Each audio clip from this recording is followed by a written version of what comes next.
Buddha Sundaram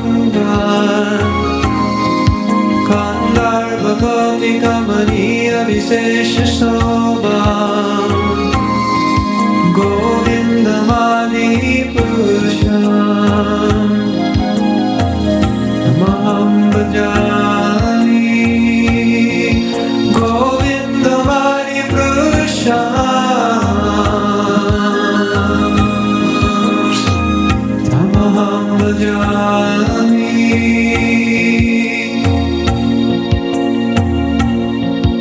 Alola Chandra Dala Sanvanamanavam Vannagadam Vanaya Keli Kalavilasa Shaimam Tivangaladitam Niyata Prakasha Govindamadi Purusha Tamaham Bhajami Govindamadi Purusha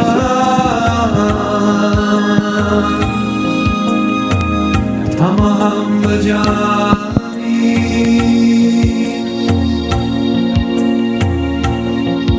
Angani Jasya Sakalendriya Krittimantri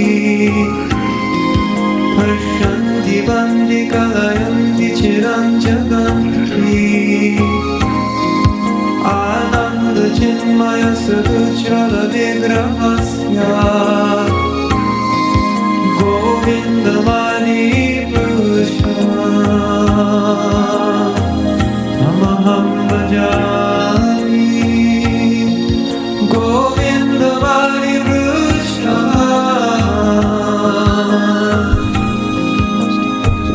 Tamaham Bhajami.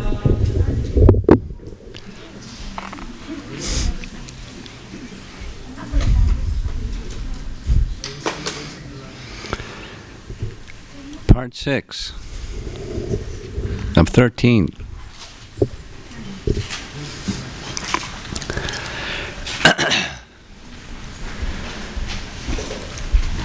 So this morning we completed that section of 4 verses, 32, 3, 4, and 5. And now we're going on to the next section that forms its own little group. And you'll, just in a moment, you'll see how the two connect. They definitely connect. What we discussed just previously and now. So I'm told the sound system works now for the computer. I'll just check and make sure my settings are right. Okay.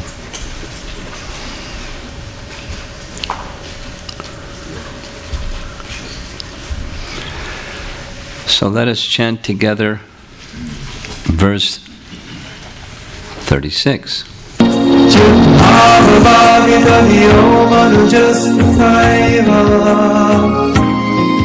Samprapya rupa mahimana shayana pusha Shukkarya neva nigama pratitastu vanti Govindamadi purusha Tamaham Bhajami Govindamadi purusha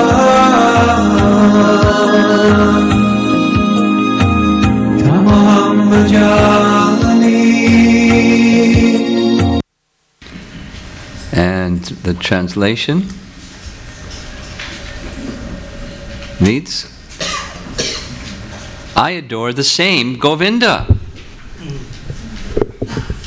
the primeval Lord, in whose praise men who are imbued with devotion sing the mantra suktas told by the Vedas, by gaining their appropriate beauty, greatness, thrones, conveyances, and ornaments.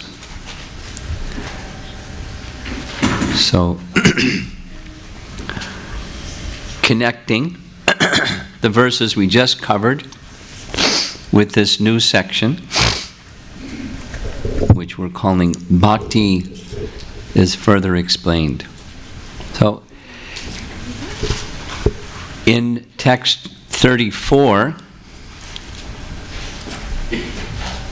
where we, if you recall, I highlighted, attaining the lotus feet of Krishna is the goal of all the Vedas, ultimate goal. And it can be reached only by one process, by the bhakti process, Atma Bhaktao. So, please note that the gentleman in the back,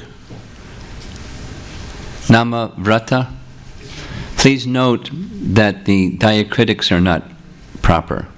Lord Brahma, you don't change it now, but please note so that we can correct it for the future. Somehow it's not correct.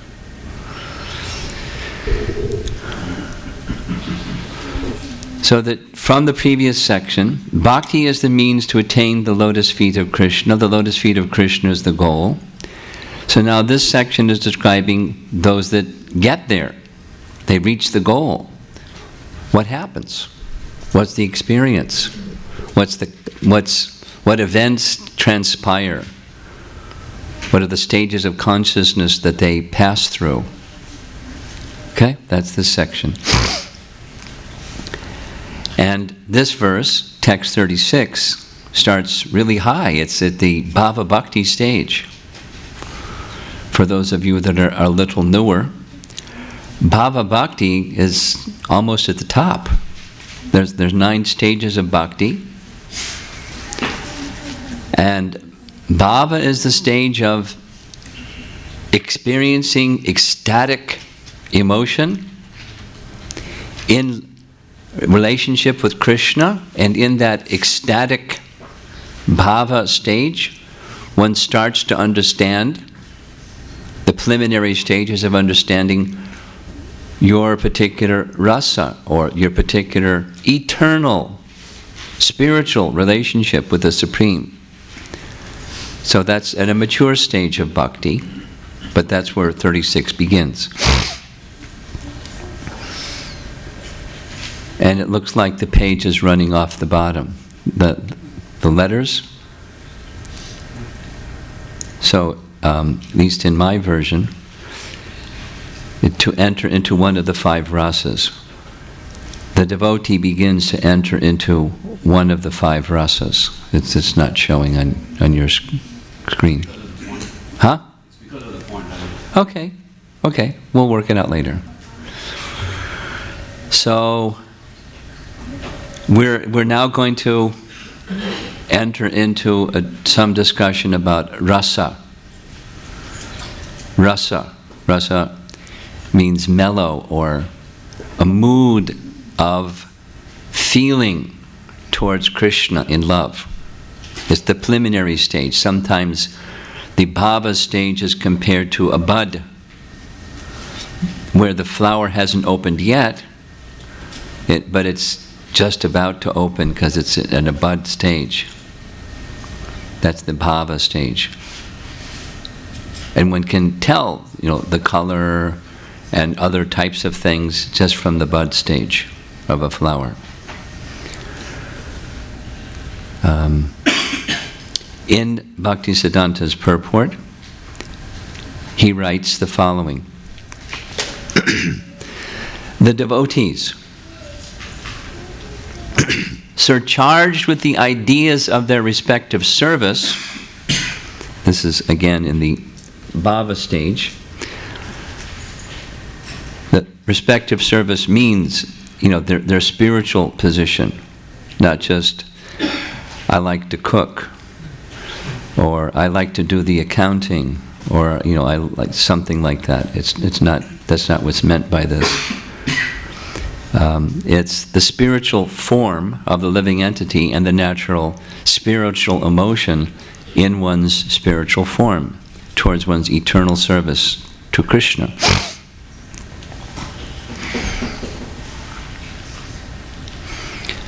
the devotees are charged with the ideas of their respective service, serve Krishna eternally, and ultimately reach the goal of their respective ideals. They attain the real nature of their self, befitting their respective rasas, their glories, conveniences, seats befitting their sacred service, and transcendental qualities of ornaments, enhancing the beauty of their real nature. So, details and details and details start to become identified in the bhava stage.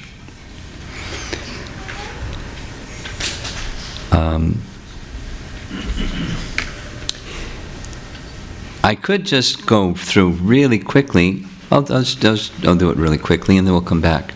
There's, according to Rupa Goswami, and found within the purport as well, there are 5 principal rasas, 7 secondary rasas. 5 plus 7 equals 12. So 5 primary rasas are identified. Shanta, in this painting we see some Shanta rasa personalities, the cows, the tree, Krishna's flute, the river Jamuna, the lotus flowers. They all have this Shanta rasa position. We'll come back and go over it again. Dasya, the classic Dasya personality, is Lord Ram, is his servant Hanuman. And others, in Krishna's Leela, the florist, pictured on the left side, offering Krishna his garland as he enters into Mathura. And over on the right side, Samudra. So the demigods have that feeling towards the personality of Godhead. They want to render some service. Then there's this very wonderful elevated position of Sakya rasa, friendship. Arjuna, for example, Krishna's friend. Here's Balaram exhibiting friendship towards Krishna. And famous are the cowherd boys who have that relationship of friendship with Krishna, depicted in so many very beautiful paintings, swinging on swings and playing games and having lunch and hearing Krishna play. So they're hearing Krishna's playing on his flute as the cows are hearing and the tree is hearing and the birds are hearing. There's one description that when the birds, aside from their flying in the air, they fall to the ground, just stunned hearing Krishna's flute. Sometimes they're in the tops of the trees and there are certain birds, cuckoo birds, they like to sing, but they stop singing. And they're listening very carefully to drink the sound of Krishna's flute entering their ears.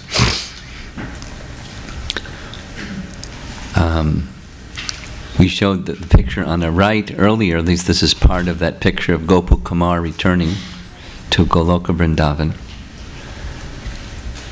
So that's friendship, and then there's parental affection, as Nanda Maharaj feels towards Krishna, and Mother Yashoda feel toward Krishna.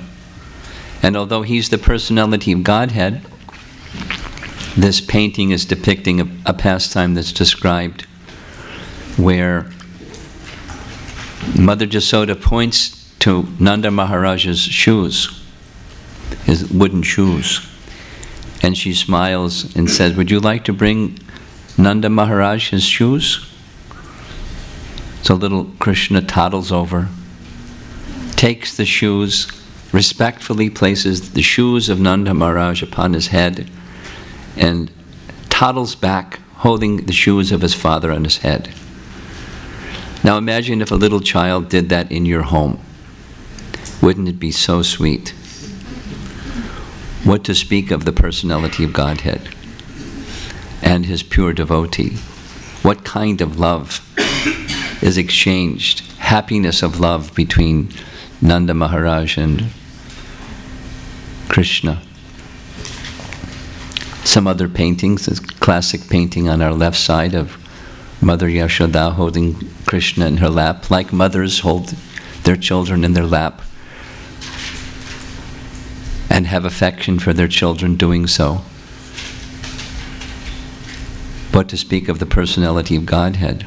And in the case of Mother Yashoda, she's not just a living entity that became perfect in parental affection. According to our acharyas, she's in another category than a living entity. She's Shakti Tattva. She's eternally situated in that relationship with Krishna. Here she's assisting Krishna getting ready. The cowherd boys are in the background. Hurry up! Time to go herd the cows. The sun is coming up. Come on, Krishna, let's go. And Mother Yasoda's not wanting Krishna to go because of her loving affection. Balaram is tying on some ankle ornaments. There's his buffalo horn and his stick and his lotus garland. And then there's Madhurya Rasa or Shringara Rasa. We're familiar describing this conjugal affection as Madhurya. Madhu indicating sweet, the sweetness of conjugal love. And Shringara is another term, it means the same thing. Shringara is like, we use this word Shringara when we have our Mangalarti song. Shringaratan Mandir Marjanado. The spiritual master is pleased when he sees the devotees decorating the deity. That deity decoration is Shringara. So, the process. So it's the affection of the female associates of Krishna in their loving attraction for him. And a chief of all, of course, is Srimati Radharani. We'll hear in the upcoming verse how all the gopis are simply expansions of her, which is a very wonderful concept. We'll hear some more about in just a moment. And it's not just Srimati Radharani, it's all the gopis. Here's a group of intimate gopis, but there's hundreds of thousands of such gopis, each with their particular skill and their particular relationship with Krishna. And together they have wonderful pastimes. This is a very beautiful painting illustrating one pastime. I got some enthusiastic feedback about hearing the pastime, so I'm going to narrate this pastime. This is a pastime that takes place at Manasi Ganga in Govardhan Hill. So many devotees have been to Vrindavan, and if you haven't been to Vrindavan, I'm sure you'll be enthusiastic to get the opportunity to go to Vrindavan. And when you go to Vrindavan, for sure, please go to Govardhan Hill and circumambulate Govardhan Hill, and not in a motor rickshaw, but by foot. And it takes most of the day, if not the whole day, but it's ecstatic. Our great acharyas did this daily. You can do it once. And right in the middle portion of this very long, narrow mountain, Govardhan Mountain or Govardhan Hill, is a lake called Manasi Ganga. And Manasi Ganga is non-different than Ganga. The formation of Manasi Ganga took place by a pastime of Krishna when Krishna saw Mother Yasoda and Nanda Maharaj preparing for some travel. So little Krishna asked his mother and father where they were going. What is the plan? What is this journey? And they said, we've just heard some katha, some descriptions about the glories of Ganga and bathing in the river Ganga. So we're accustomed to bathing in the river Jamuna, but we'd also like to take a journey and go bathe in the river Ganga. So Krishna said, there's no need to bathe in the river Ganga. I can make an arrangement for you to have bath in the Manasi Ganga. And they thought, oh, he's a cute boy, he's Manasi Ganga. So, but Krishna insisted. So he made an arrangement with his flute to dig a big depression, and invited Mother Ganga to come and make her presence there. So Nanda Maharaj was a little doubtful. He's a cute boy, but the Ganga coming.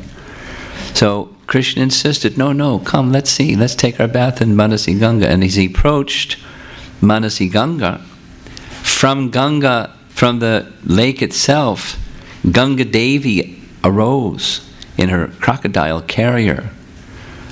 And then Nanda Maharaj became convinced it wasn't just child talk, this is actually the river Ganga, present in this lake.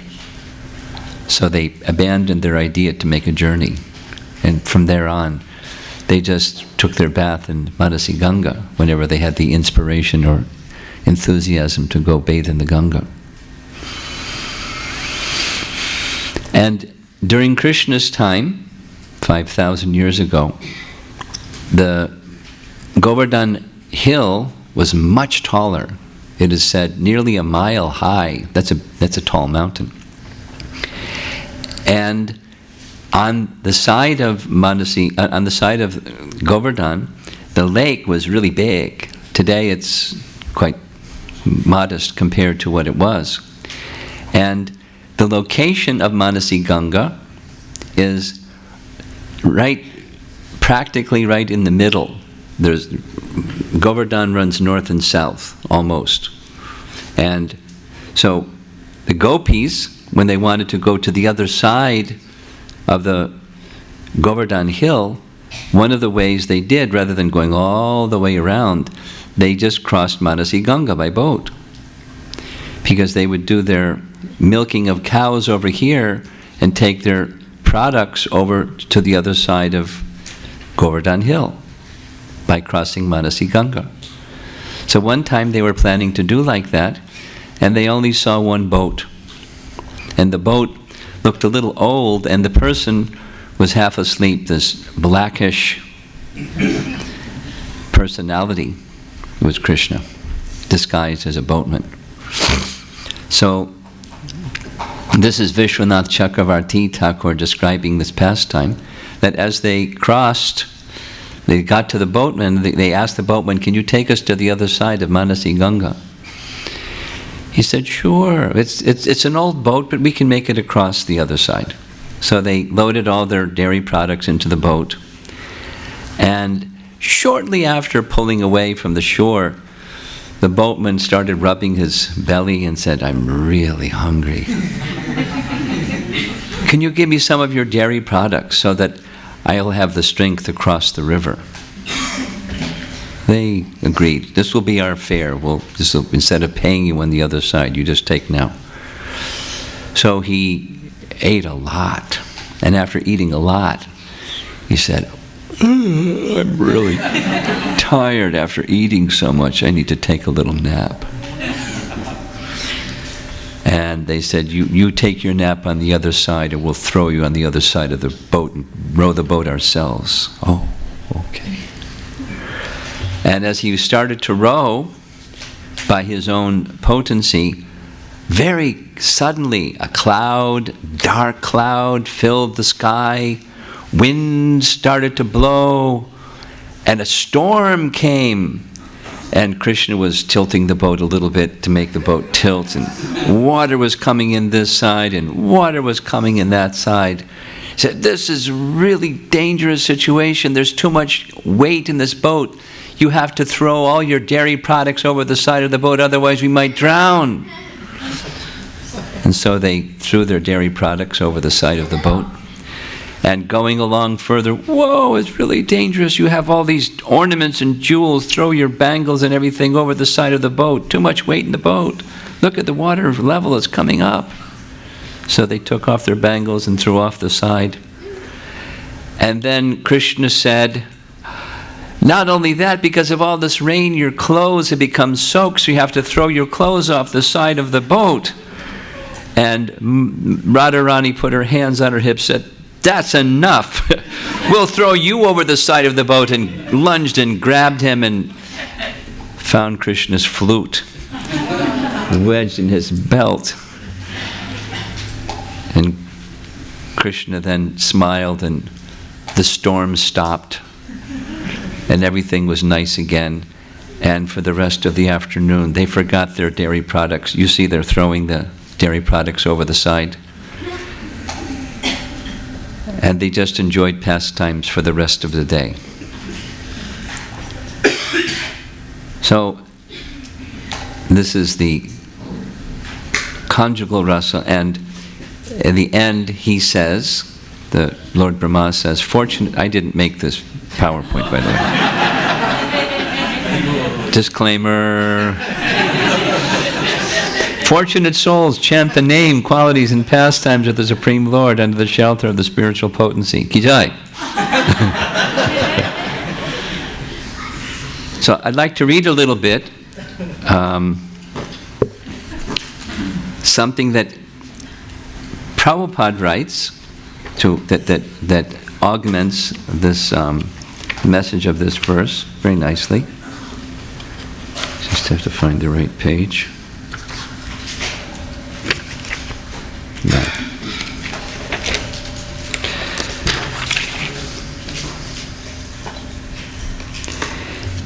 Here's a description of Srila Prabhupada writing in Chaitanya Charitamrita, Madhya Lila 23, verse 13,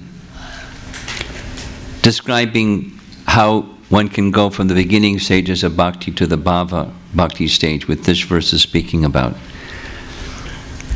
Devotional life is divided into two stages: sadhana bhakti, devotion in practice, and bhava bhakti, devotion in ecstatic love. Sadhana bhakti refers to the development of devotional service through the regulative principles. The basic principle for the execution of devotional service is faith. Above that, there is association with devotees. And after that, there is initiation by the bona fide spiritual master. After initiation, when one follows the regular principles of devotional service, one becomes free from all unwanted things. In this way, one becomes firmly fixed and gradually develops a taste for devotional service. The more the taste grows, the more one desires to render service to the Lord. In this way, one becomes attached to a particular mellow in the Lord's service, like we described. Shanta Dasya Sakya Vatsalya and Madhurya. As a result of such attachment, bhava develops. Bhava bhakti is the platform of purified goodness. Purified goodness meaning without the mix of passion and ignorance. Bhava bhakti is the result of purified goodness, purifying oneself from those lower tendencies by the previous processes. By such purified goodness, one's heart melts in devotional service.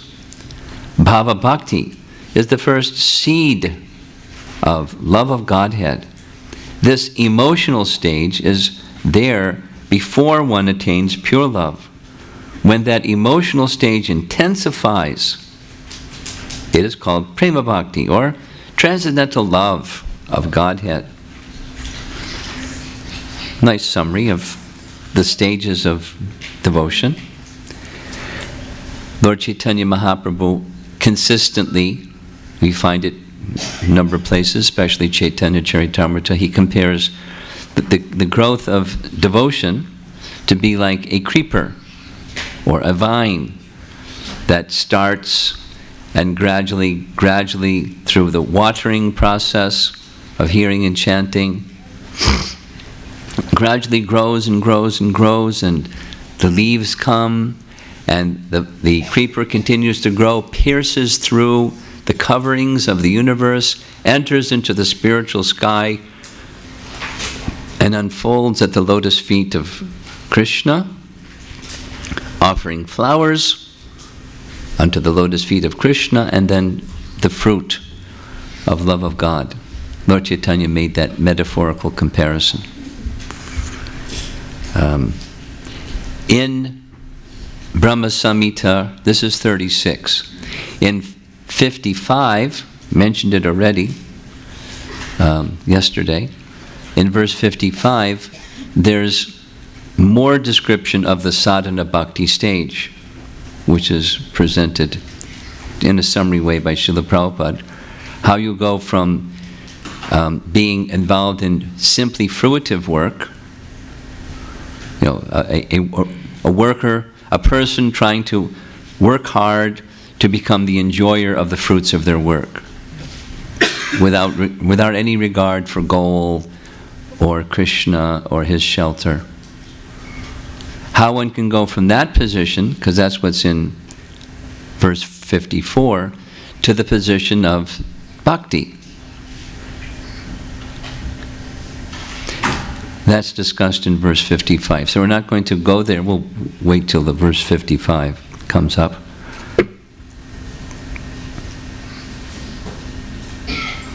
But this bhava stage, which is the fruit of that sadhana, there's a greater purification and greater attraction to be engaged in service, in the mood of service, in a purified state, without fruitive intention, without lethargy, without whining and complaining, but oh, the circumstances are tough.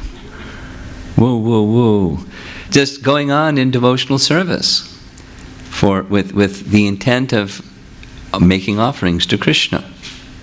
Somehow, despite the obstacles and the difficulties of material existence, coming to that platform, there's a stage where a taste for the devotion, and that taste becomes stronger than a particular affinity, not just for a particular expression of service, but the affinity for a mood of love when offering services unto Krishna. And that starts to take the shape of rasa, which is what this verse 36 is discussing.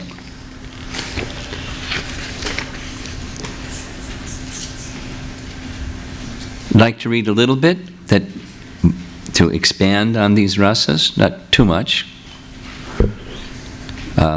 This is taken from, it's a translation of Bhakti Rasamrita Sindhu. That's Rupa Goswami's book that describes rasa.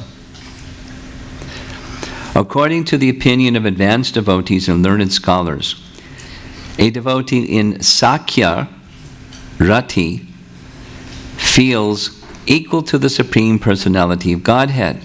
This is a relationship due to having. This is Sakya. I wanted to go before that to two others. Excuse me. Yeah.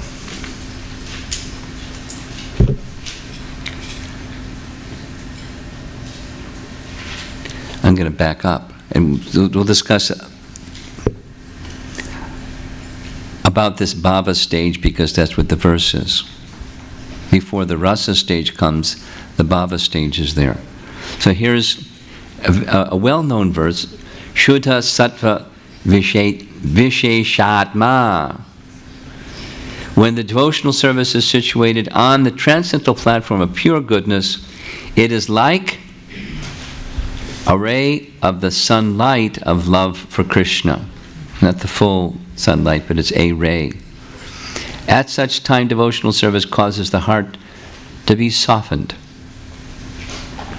by various tastes, and it is called bhava, or emotion.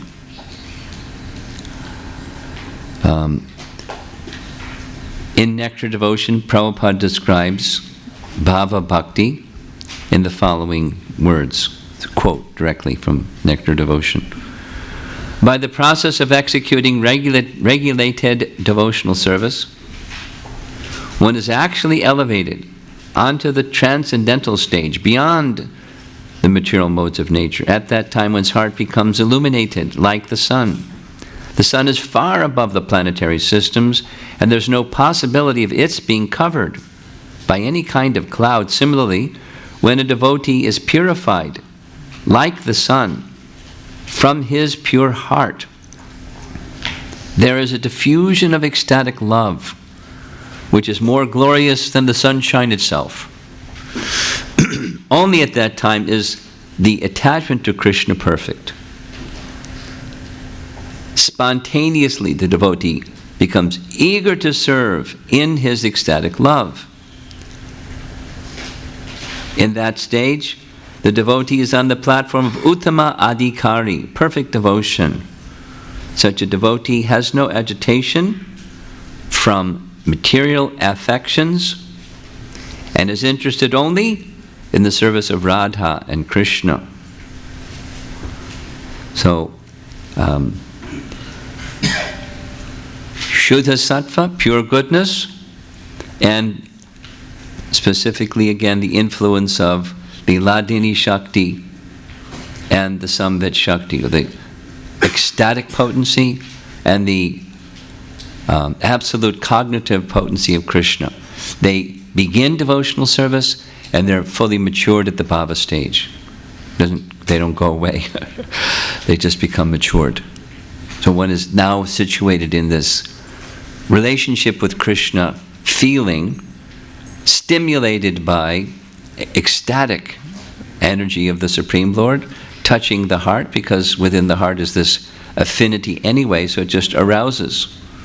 And then expressions of devotion and service become joyfully done, not just regulatively done, but spontaneously, joyfully, ecstatically done. Rupa Goswami goes on to describe their symptoms by which the bhava stage can be seen. You can't like hook somebody up to a bhava meter and see if they, is it a 1 or is it a 10? But there's external symptoms by which bhava is identified. It's a very nice list. Just to hear it is nice.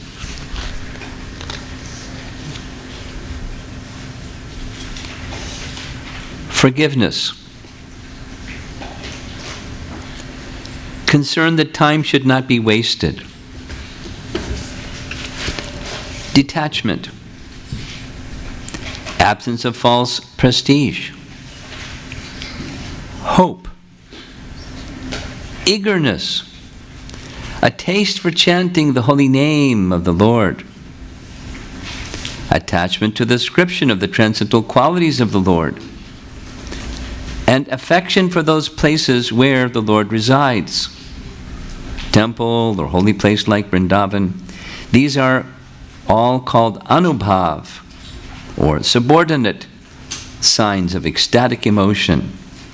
They are visible in a person in whose heart the seed of love of God has begun to fructify. So because of time, there's wonderful description that's basically like a nectar devotion class. I could go through one by one. What are the symptoms of Shanta, Rasa, and how that distinguishes itself when another element is added, Dasya, servitude. So neutrality is symptomized. I'll just do it quickly. Neutrality is symptomized by honoring the fact that amongst all entities there's one supreme entity, and with veneration and awe, recognizing the opulences of that primal entity, I have a feeling of awe and veneration or neutrality. Of course, like this picture we saw, the cows and the trees and the flowers, it's not just awe, there's a mixture also. They wish to please Krishna. So you add that element of servitorship. So then it becomes the next rasa, servitorship. So amongst Krishna's associates, in fact, some of the cowherd boys, there are certain ones that their mood is not friendship, their mood is servitorship. They like to bring Krishna's buffalo horn, or they like to bring the cow that went astray, or they just like to serve Krishna. That's their happiness. And then when there's the intimacy along with the service, it becomes friendship. And that friendship, in other words, each time something is added, when one is feeling oneself superior to and thus the protector of the less accomplished other individual, that's parental affection.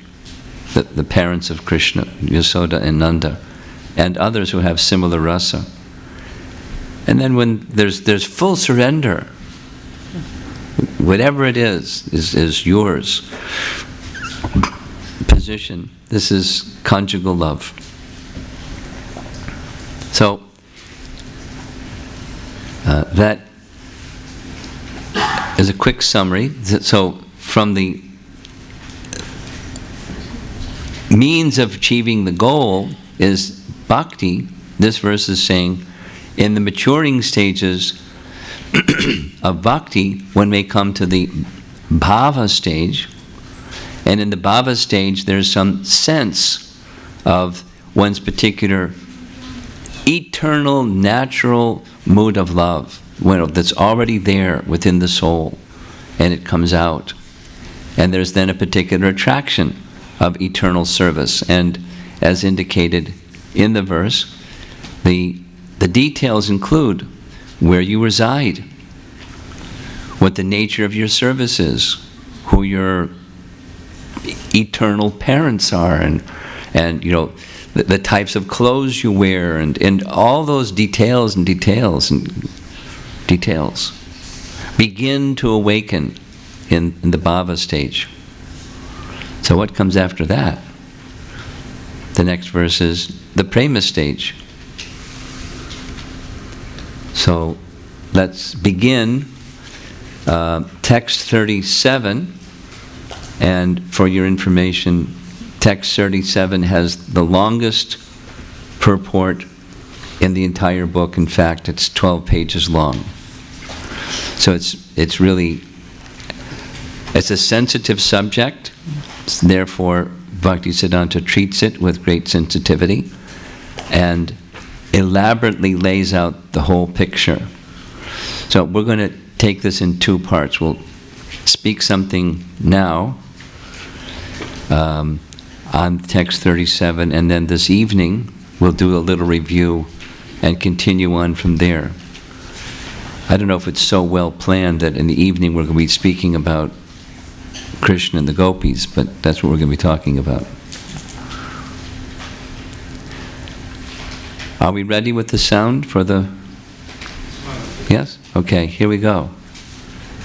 Text 37.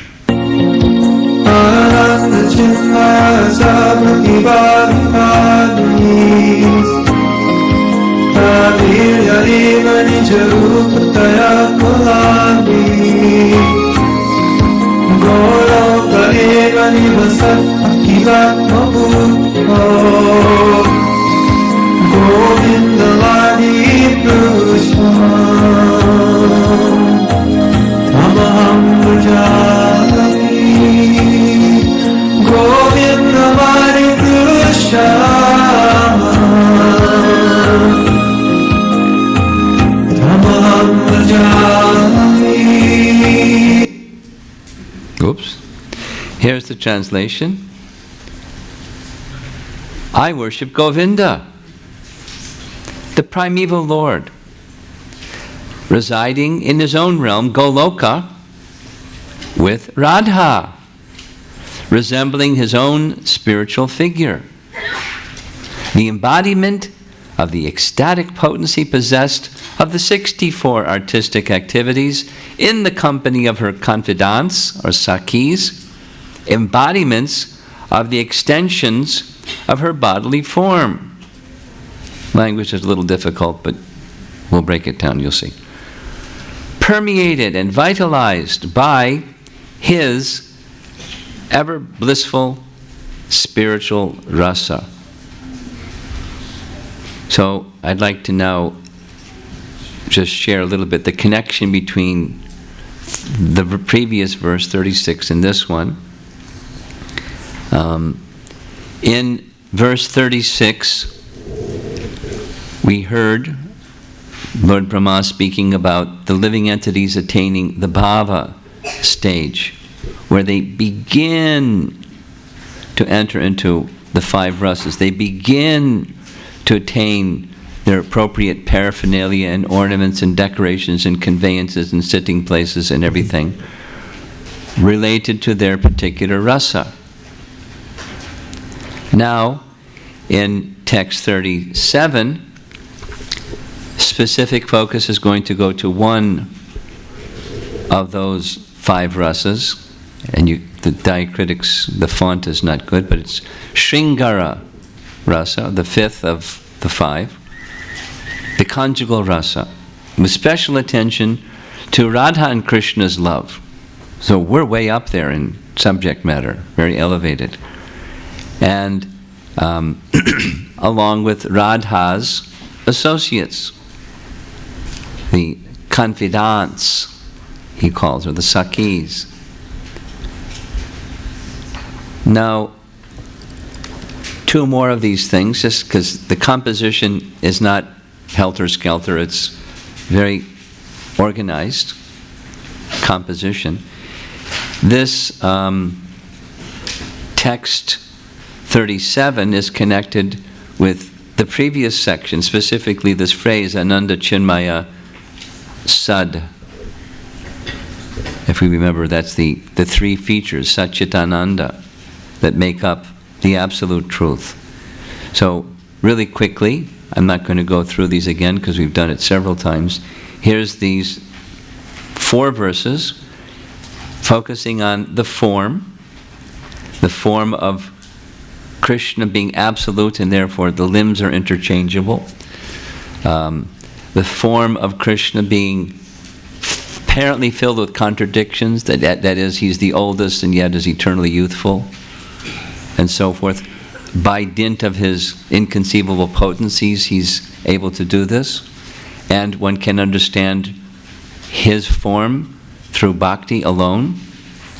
The next text is through yoga and by empiric study, one cannot understand Krishna. And then the last was the Achintya Bheda Bheda Tattva, the oneness of Krishna's energies with him. At the same time, he is distinct as the source of those energies. So, in this Ananda Chinmaya Sad is repeated several times, and his form, his vigraha, is the point of emphasis.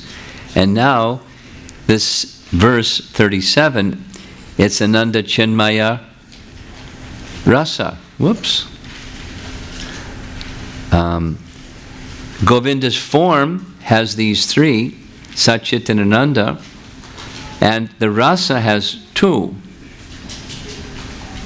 Most prominent, of course all 3 are there, but most prominent, that which accelerates and inspires and awakens rasa, is 2 of those 3. Krishna's Hladini Shakti, or his Ananda, his ecstatic potency, and his conscious potency, or chit potency, that awakens devotional service, it awakens rasa.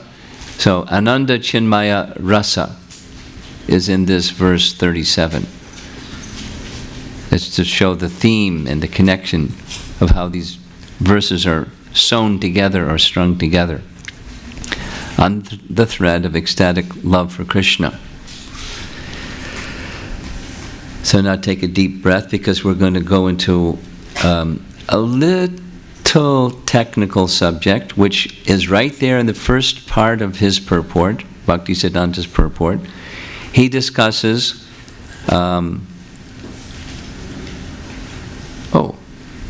there's another slide. Sorry.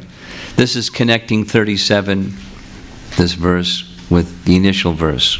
But it's similar. It's his Ananda Chinmaya Satchit Ananda Vigraha, that's the first verse. His form, that's eternal, full of knowledge and bliss. Again repeated in 32. His form, full of eternal knowledge and bliss with dazzling splendor. The point that I've been emphasizing purposefully again and again, there's no unwholesomeness in that form of Krishna. And now we're going to hear his rasa is similarly free from that same unwholesomeness, just as with his form. And misunderstanding arises when one thinks his pastimes are unwholesome,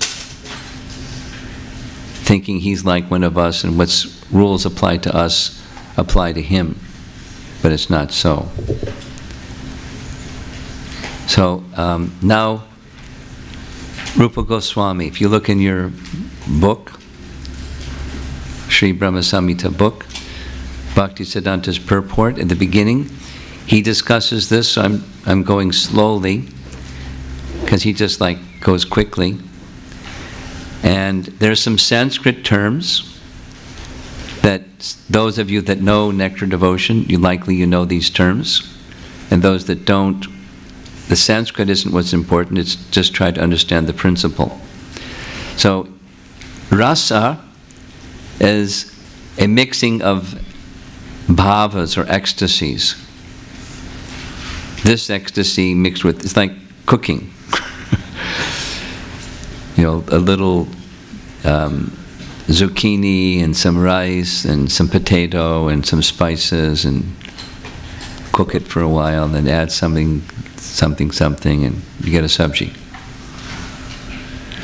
So rasa is a mixture of different bhavas or ecstasies. So Rupa Goswami, using Sanskrit terminology that comes from the literature that he drew from, he didn't make up these terms, is from that portion of the Vedas that deals with drama.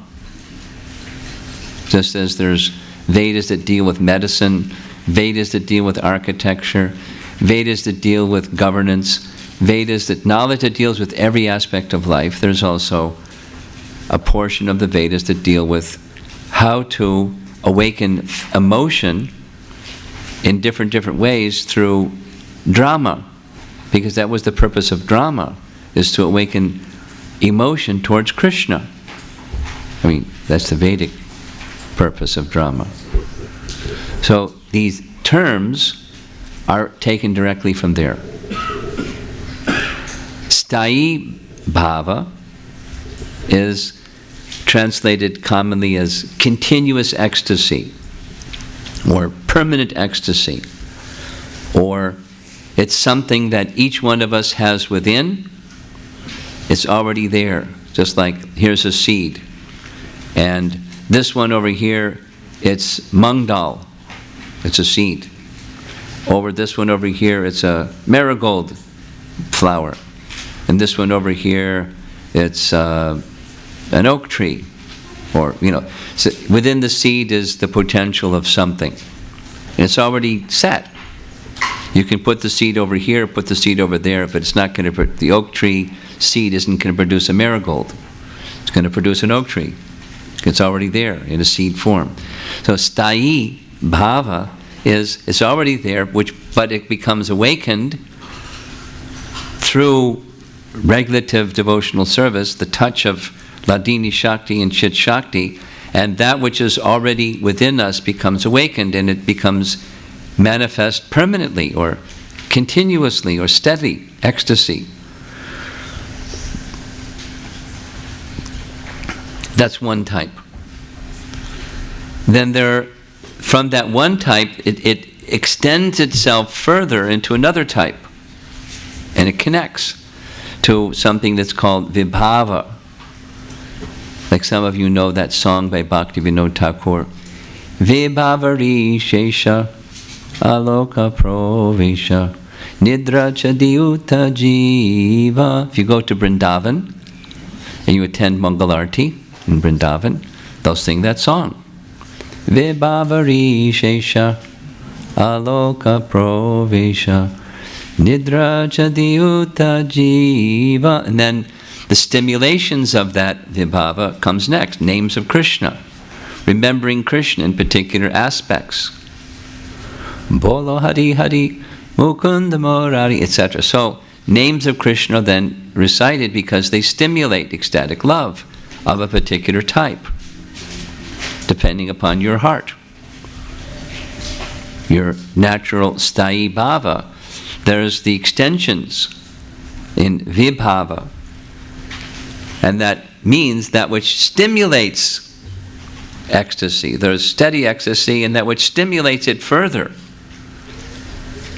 And it's sometimes identified that vibhava is the cause or the basis for relishing the matured stage of transcendental mellow. So now we have two bhavas, vibhava and sthayi bhava.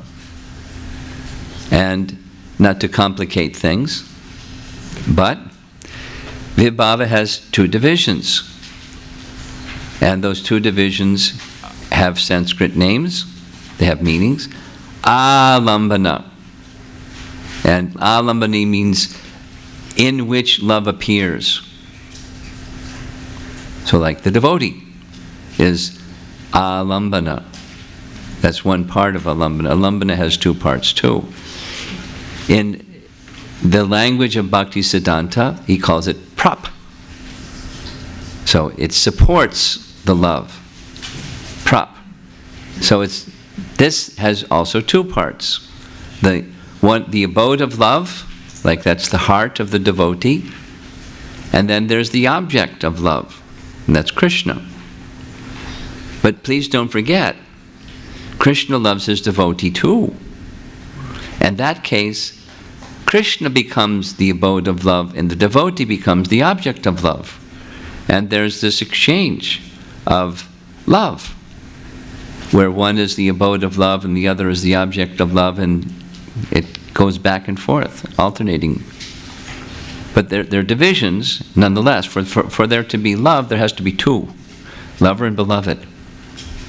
So if you want to be a Mayavadi, forget love, because there's no love without two, lover and beloved, and actually three. The exchange of love, three. So there's diversity in the realm of absolute. And it's very nice. And it's real, it's not imagined. And in this vibhav, which has two divisions, one is alambana and the other is udipana, by which love appears. So udipana are stimulations of ecstatic love. That's a common way that we hear it. Bhaktisiddhanta uses that language also. So now it's a lot of language. Let's take a look at this nice painting of Radha and Krishna in Vrindavan, and we'll see where it all fits together. Bhaktisiddhanta's language is on the left. The vibhava, or extension, the vibhava of rasa is twofold: alambana, prop, and udipana. Of these, alambana is twofold: ashraya, supported, and vishaya, supporter. Simply, ashraya is Radha, and the extension of her own form, extensions of her own form, that's the gopis. So the gopis are the abodes of love for Krishna, and the object is Krishna. He's the Vishaya. So Vishaya is a word that's found in Bhagavad Gita. It means the enjoyer. Vishaya vinivartante niraharsha dehinam. That's where people that are in material consciousness, they try to enjoy matter. Enjoy the objects of the senses. Vishaya. It's holiday time. Let's go party. Vishaya. oh, it didn't happen so well. It rained. Or something. She didn't treat me very nice, or he didn't treat me, he was mean, he said some bad things. Woo, woo, woo. So,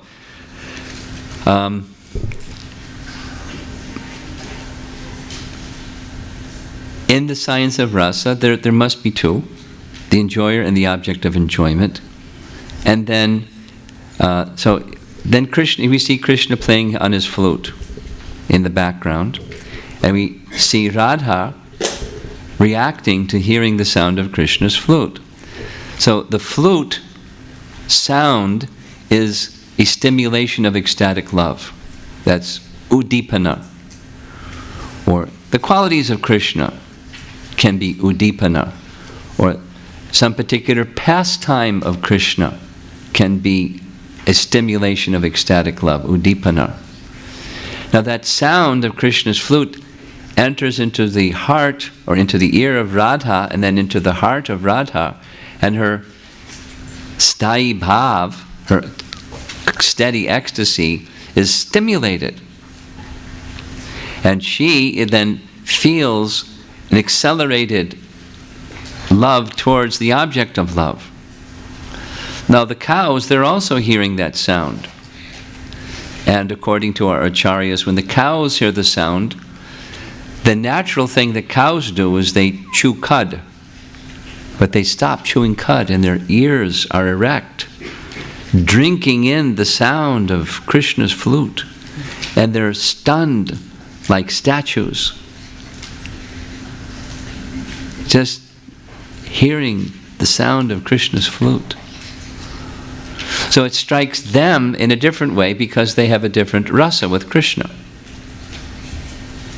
And it strikes Radha in a different way. So the spiritual world is made up of this grand crescendo of stimulations of ecstatic love, like the qualities of Krishna, his compassion, his kindness, his cleverness, his words. And you read Nectar Devotion, you'll find so many, many listed.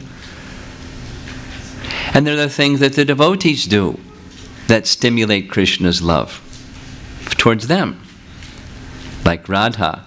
Now, who is Radha? Radha is the Ladini Shakti. She's the pleasure potency, the ecstatic pleasure potency of Krishna. So the verse says, we could break down the Sanskrit, but just do it simpler for now. The gopis are extensions of Radha. Like Krishna expands, and Radha expands. And Radha is possessed of artistic abilities. In fact, we can say it this way. The Ladini Shakti has 64 primary qualifications. And if you look in your purport of Brahma Samhita, there's about 2.5 pages just listing them. All 64 of them. And these 64, Nija Rupataya, indicates they manifest attributes from the ecstatic energy. Radha has all 64, and when she expands in different gopis, some have some of those 64. Others have some others of those 64. And some others have some others of those 64. And then, because there's hundreds of thousands, they have in different combinations. Now, close your eyes and imagine that you're Krishna for a moment. No, don't do that. Too practiced in that anyways. So, Krishna, he's the best of enjoyers. So, he really knows how to enjoy. He enjoys through his own pleasure potency. If you remember from verse number 34, the energies are inseparable from Krishna. Remember that? Ekop yaso rachayatam jagatanda kotim. So as with the cosmic manifestation, so also with the spiritual realm. The potencies of Krishna are not different than Krishna. They're his potency, they're him. Like sunshine is of the sun. The Hladini Shakti is of Krishna. Perhaps those of you that were with us, because some persons have joined us a little bit after the beginning, but we saw that nice picture, Pranaya Keli Kala Vilasam. We saw that one of nice pictures of Krishna's pastimes, where Krishna disguised himself as a goddess and went to visit Radharani. Remember that story? Yeah. And in the course of that story, Krishna wanted to hear directly from Radharani what her feelings for him are. And she told. And so the Leela is very nice, but part of what she told is, Krishna's in my heart and I'm in Krishna's heart, and that's forever. It's not just like, a romance. It's eternal. And then she went further and said, actually, we're one entity. We're in two forms, but we're one entity. And then Krishna said, as this goddess, well, not that I disbelieve you, but if it's true, can you just think of Krishna and Krishna should appear? So Radha thought of Krishna, concentrated, and Krishna, who was this goddess, took off his goddess disguise, and there he was as Krishna, right in front of all the gopis. So they're actually the two forms. It's very, very important in properly understanding Radha and Krishna. It's right in the introductory verses of Chaitanya Charitamrita. Very important, very famous verses. Radha Krishna Pranaya Vikritir Ladini Shakti Asmat Ekatmanav Api Bhuvi Pura Deha Bedagatauta, which means, Srup Damodar is saying, these two, there they are, Radha Krishna, they're eternally manifested in two forms, but they're one entity. One entity in two forms. Eternally. Like sun and sunshine. Two entities, but actually one entity. Sun and sunshine are inseparable. So Radha and Krishna are actually one entity, manifested in two forms. So when Krishna is having pastimes with Radha, he's enjoying himself, his own pleasure potency. It's different than when boy and girl see each other and go, wow, she's nice, he's nice. It's different. It's not us. It's Krishna's energy, and we're thinking, wow, that's nice energy. But with Krishna, it's not like that. It's his own energy. And then the verse is saying, this verse 37, the gopis are expansions of Radha. As this Hladini Shakti is made up of these 64 things, so when Radha does these 64 things, it gives Krishna pleasure. That's the pleasure potency. 64 different things and combinations of those things. She knows them expertly. Like, one of the things that Radharani is most known for, those that don't know so much about her, may know that she's expert at cooking. So, would you believe, the answer is yes, would you believe that one of the qualities of Radha that's in these 64 is her cooking?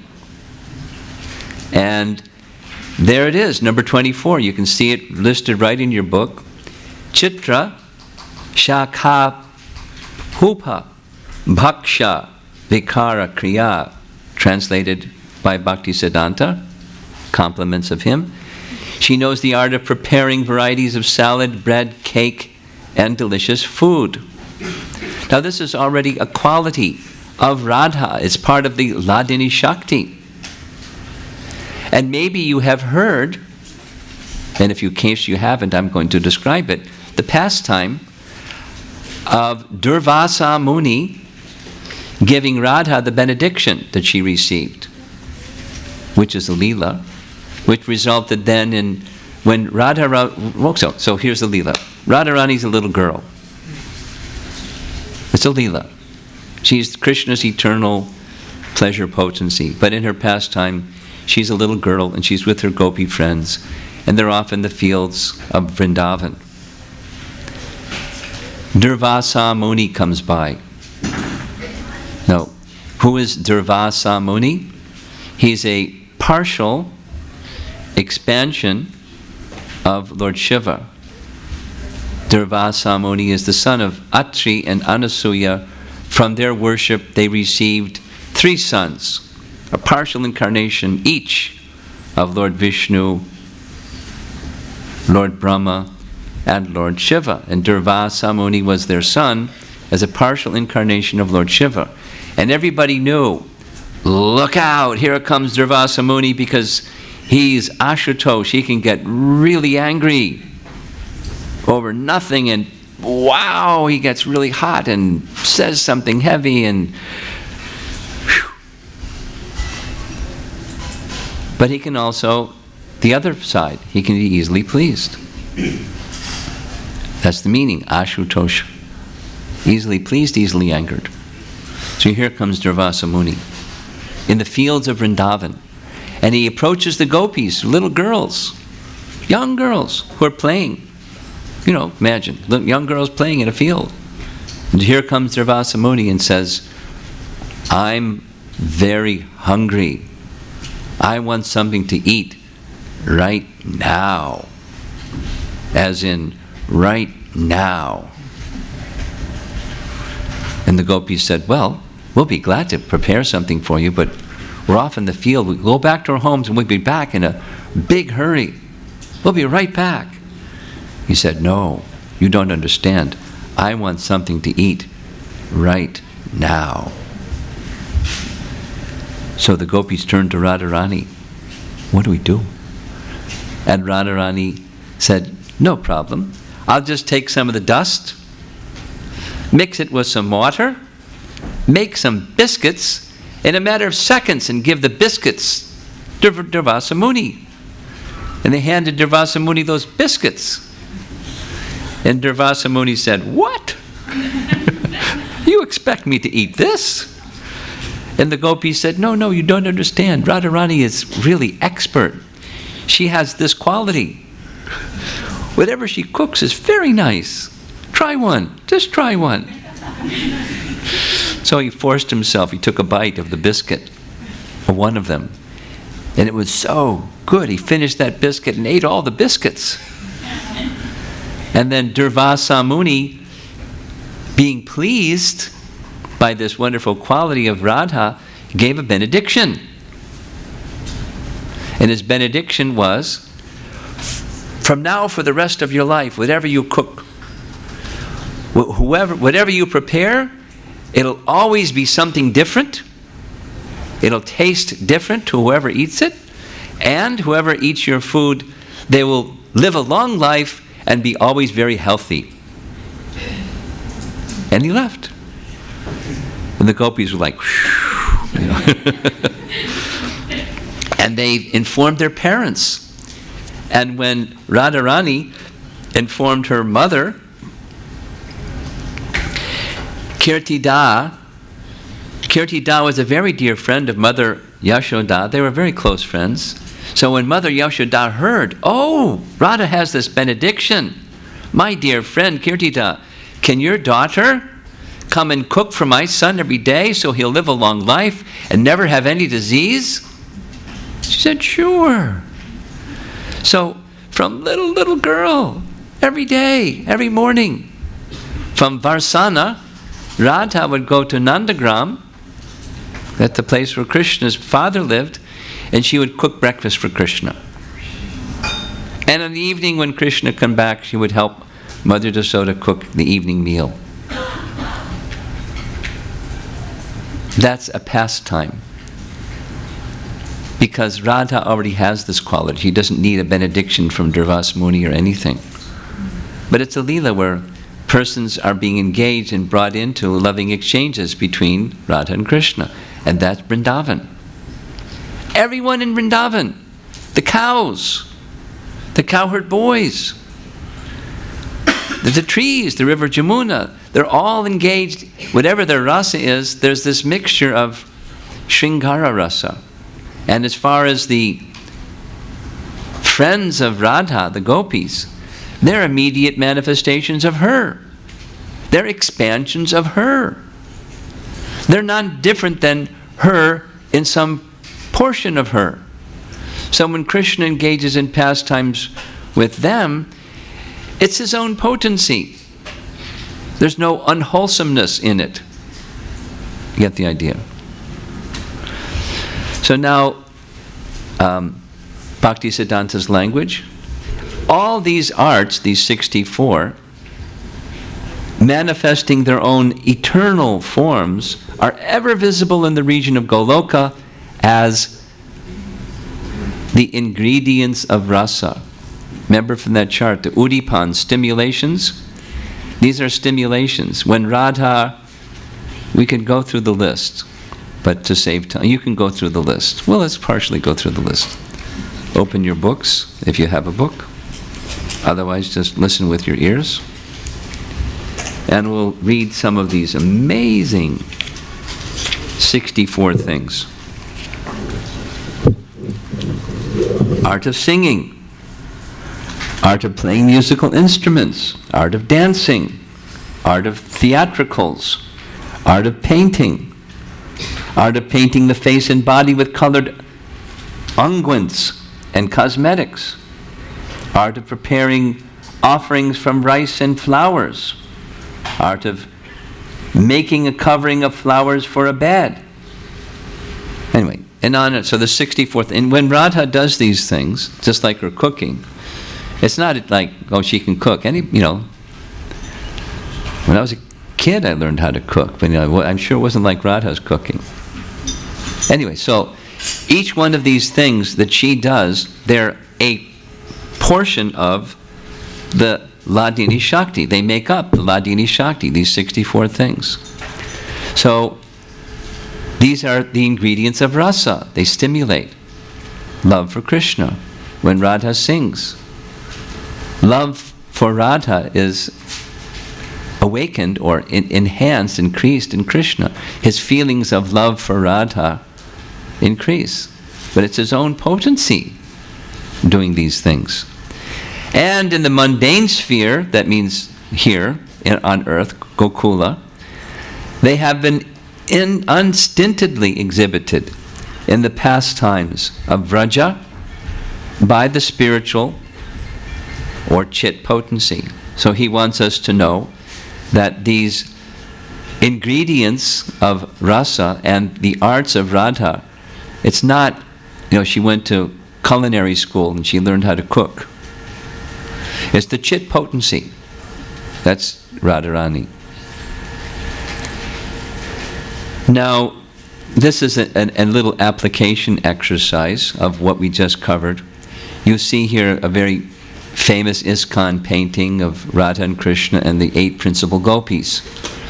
So there's going to be a quiz question at the end of this little section, and I'm going to ask you this question. Who's who in this painting? Because it's nice just to look at the painting. But now we're going to go a little more deeply and understand what verse 37 says. Here we go.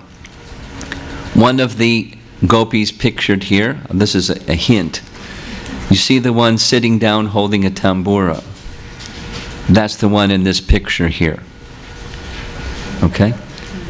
Tungavidya. According to our acharyas, Tungavidya is expert in 18 of the 64 arts, and they're specific. Those 18 include everything related to dancing, drama, and all the other things to do with the arts.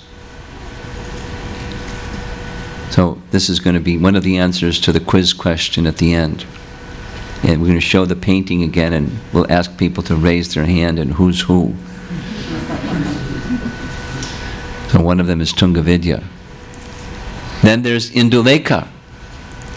And Indulekha is her expertise, some of the 64 items that she's gifted with. She's the Radha's expansion, who's expert in occult. sciences like palmistry, mantras, astrology, and those kinds of things, magical things. And she's also expert in all things to do with flowers. So, hint, when you see the 8 gopis, one's holding a flower garland, who is that? Very good. I think you're going to get an A in your exam with a little coaching. And there's Ranga Devi. One of the gopis is holding a tray that has what Ranga Devi has here in her hand. She's expert both in controlling animals plus everything to do with perfumes and cosmetics. Kind of like what Kubja was doing for King Kamsa, Ranga Devi does for Krishna. Ranga Devi. Remember her name because you're going to be asked in the quiz. Ranga Devi. And then there's Champakalata. And she's expert in collecting fruits, flowers, and roots from the forest. And she's amongst all the gopis, of course, they're very interested in Vraja and the living entities within Vraja, but she's chief. She's the protectress of trees and creepers and bushes in Vrindavan. She's their leader, and that's Champakalata. But she's also expert in cooking. Hint, one of the gopis is carrying a tray that has cooked foods to offer to Krishna. In fact, she's so expert, especially in sweets, that she has another name. Mistahasta, sweet hands.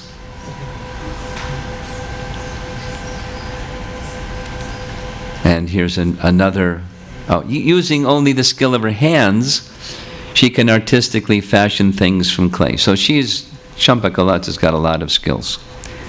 Here's another nice painting of Champakalata decorating Radharani's feet. Okay, so don't blurt it out, but raise your hand and one at a time. Who's who in this picture below? Okay, one. Which one? She's serving Radharani. They're all serving Radharani. Which one? He's going to go look at his notes. Hold on a moment.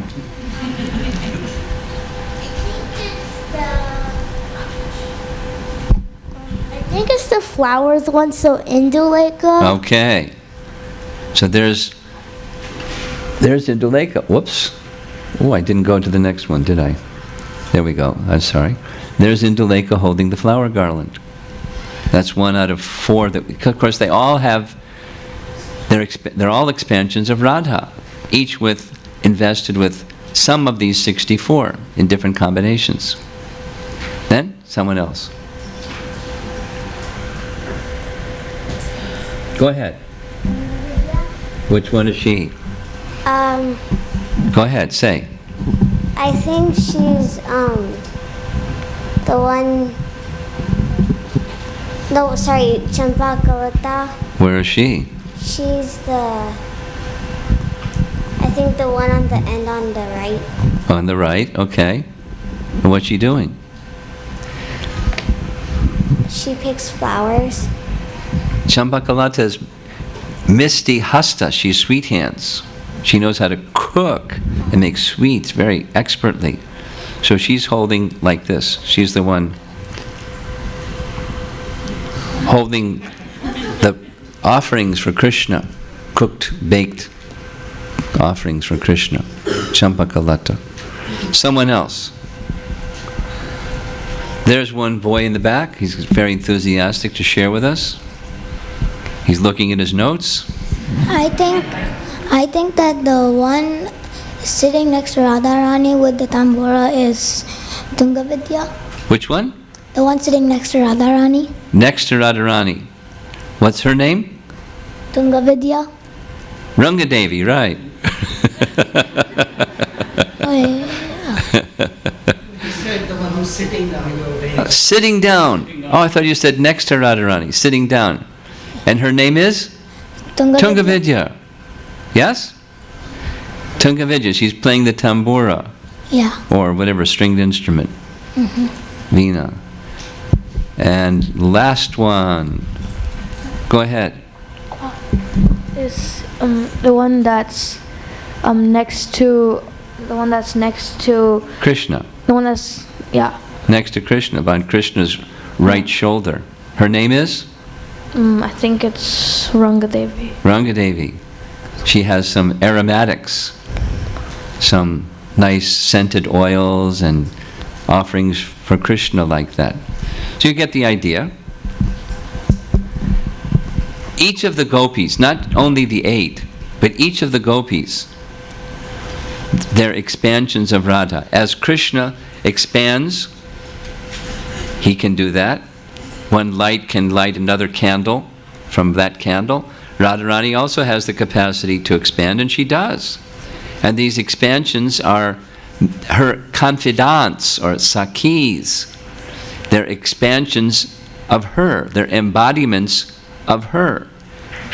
Not like, they're non-entities. They're entities. They're persons with personalities and feelings and, emotion and likes and dislikes and so forth. Personality, the characteristics of them. But they're simply expansions of her. Just like we're living entities, we're expansions of Krishna. We're tiny. Ooh, so tiny. Expansions of Krishna's marginal potency. We're individuals. We have different personalities and likes and dislikes and things like that. So, this is a picture of the spiritual world, helping us to understand the conjugal love, or Sringara Rasa, or the relationship of Radha and Krishna in the spiritual world. In the language of Bhaktisiddhanta's purport, although the Lord Absolute and His potency are one and the same, self-same existence, still they exist eternally as separate entities. We discussed this already. They're one entity in two forms. But the two forms, then by combination, they make rasa. And specifically, Radha is this Shringara rasa. In both the ecstatic energy, that's Radha, and the transcendental Lord Krishna, there exists Shringara rasa. It's not that Krishna is, in the language of the Vedas, raso vai saha. And saha is a pronoun that means that. So the absolute truth is rasa. So Krishna includes everything, because he's the source of everything. So within Krishna is everything. Within Krishna is this Shringara rasa towards Radha. And within Radha is Shringara rasa toward Krishna. And there's things that Krishna do. He's, by the way, expert in these same 64 things.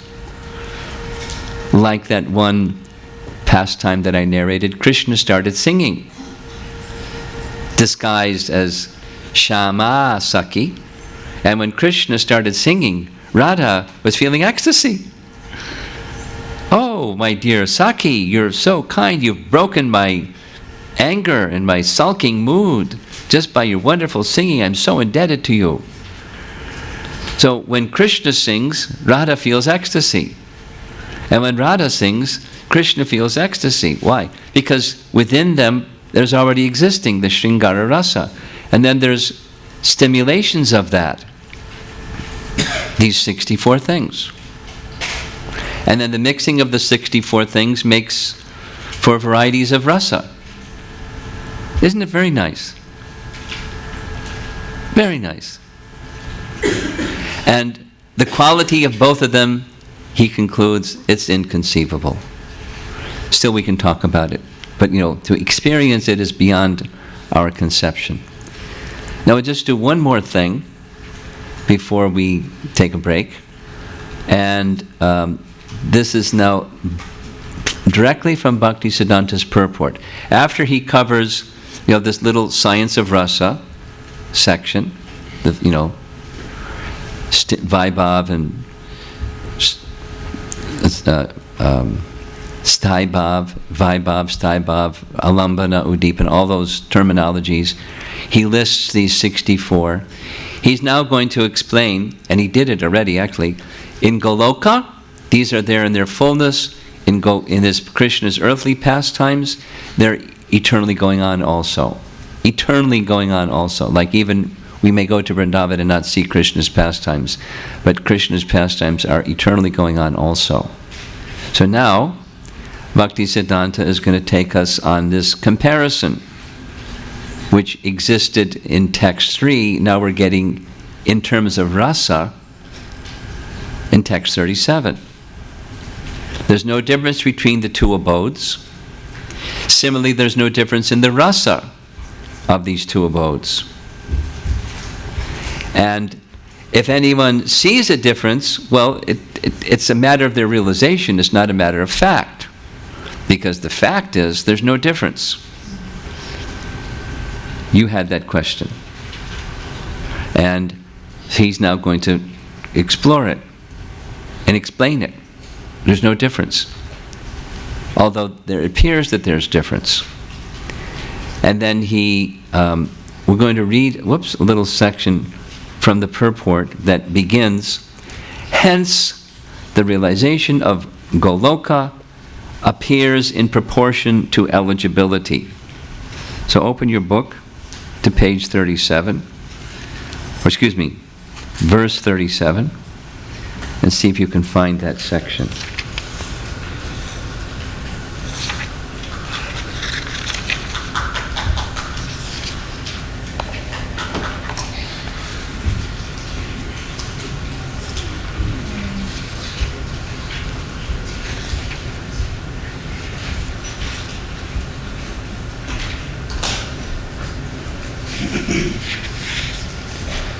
I didn't mark it in my book, and I can't find it just now. You show me? Huh? Show me, just point it out. Where? All these arts. Where's the hence?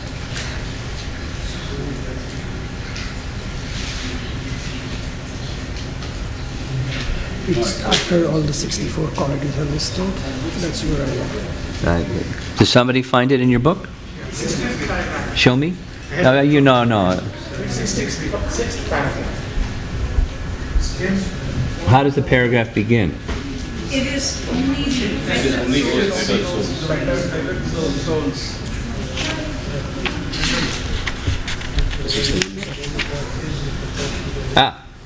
is the fifth paragraph. It is only those fettered souls who are excessively addicted to worldliness. That's the one? Yes. That are devoid of devotional eye. Of them, some are enmeshed by the variegatedness of the deluding energy, while others aspire after self-annihilation, the nihilists, etc., etc., etc. Where's the hence? Just two sentences. Yeah, the third sentence in that paragraph is hence the realization of Goloka appears. Okay. Hence the realization of Goloka appears in proportion to eligibility due to the degree of one's self-realization. In other words, some people see this, some people see that, some people see another thing according to their consciousness. If you're going to have the consciousness of being able to see Goloka in fullness, that is proportionate to what your realization is proportionate to how your receptivity of the Ladini Shakti and the Chit Shakti. To just like what we're doing right now. We're hearing some very elevated subject matter. Some persons in the room may be scratching their heads saying, what? And some persons in the room saying, well, and some persons in the room may feel, yes. So according to our trajectory of our spiritual progress, we're going to understand less or more. And the fullness is made possible according to the receptivity and the eagerness to receive the transcendental reality, or be situated in our relationship with Krishna. So seeing differences between upper and lower Goloka, or Goloka Vrindavan and Gokula here, there's actually no difference, although there appears to be difference. Because that was discussed earlier in text 5. I'll share with you some of the things that we heard in text 5.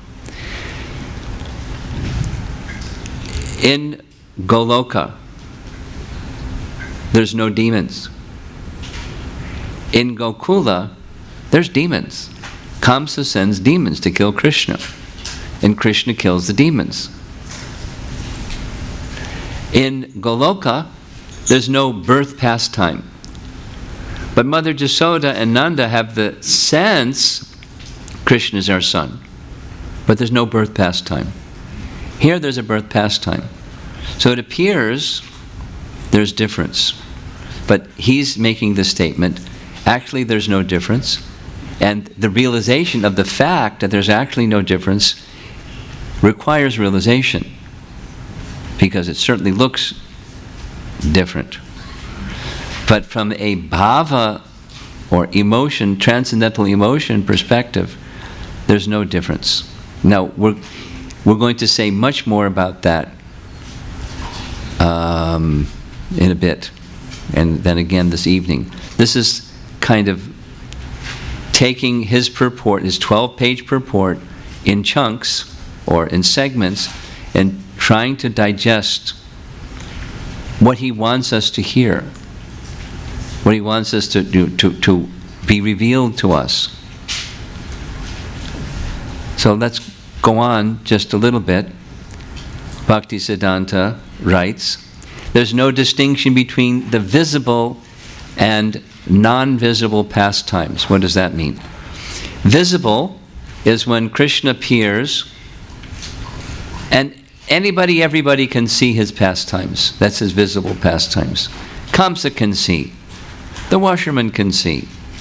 Unqualified people can see. Duryodhana can see. Any fellow can see. Not qualified people can see. That's his manifest pastimes. The unmanifest pastimes are in Gokula. I'm pointing up in the sky because that's upper Goloka, the spiritual world. We can't see. And the second is after Krishna withdraws his pastimes from ordinary people's vision, we can't see those pastimes going on, although they're eternally going on.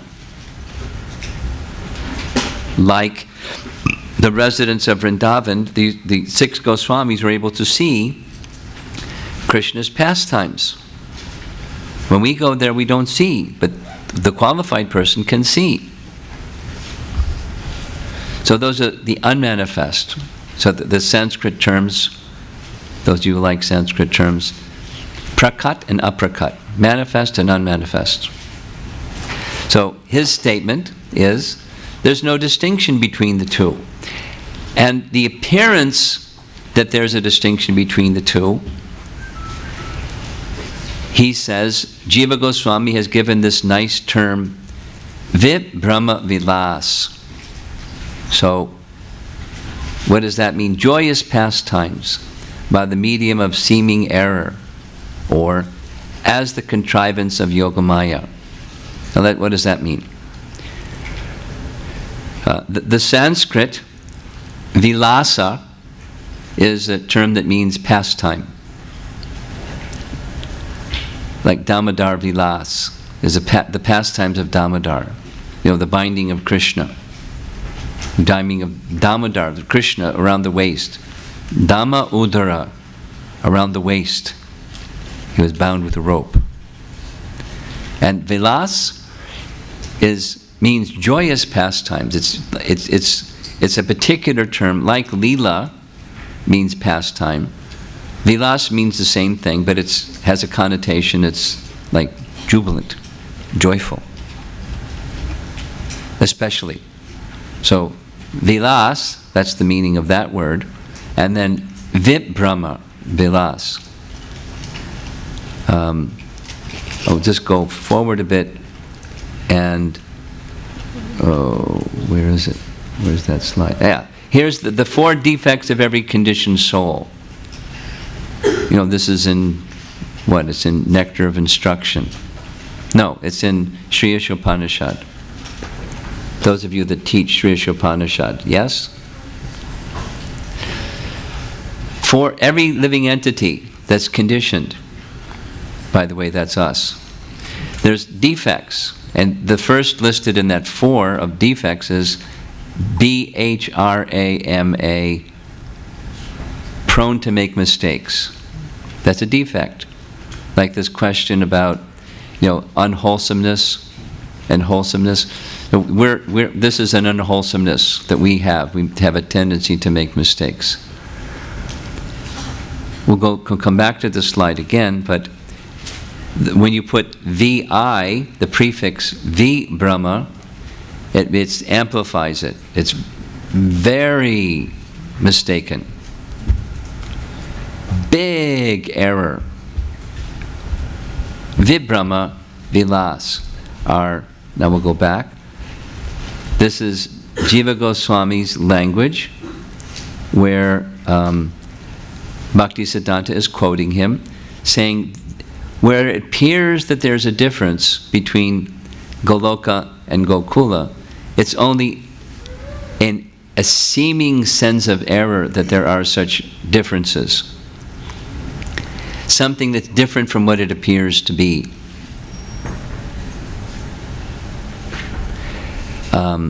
We'll give an example. Give a few examples. Well, one example that's really easy is Mother Yashoda and Nanda, they feel that Krishna is their son, although he never takes birth as their son. Well, that's an error. It's like a big error. Vibhrama vilas. But they have that mood of love where it seems that he's their son, at least to them. And everyone else also accepts, because it's part of the internal potency. Or as the message up top of that says, the action of Yogamaya. Everybody feels, not only Yashoda and Nanda. I mean, certainly they would know if Krishna's their son or not. And they feel he's their son, although he never took birth. So that's Vibhrama Vilas in the spiritual Goloka realm. And then when Krishna performs his pastimes, he who is unborn is born. Well, that's a seeming error. He appears to be born, but he's not. He's eternal. He's never born. So it plays itself out differently in Goloka, and it plays itself out differently in the earthly pastimes, but in both cases it's Vibhrama Vilas. Got it? There's an example. Here's another example. And we're going to do 3. Second example is demons.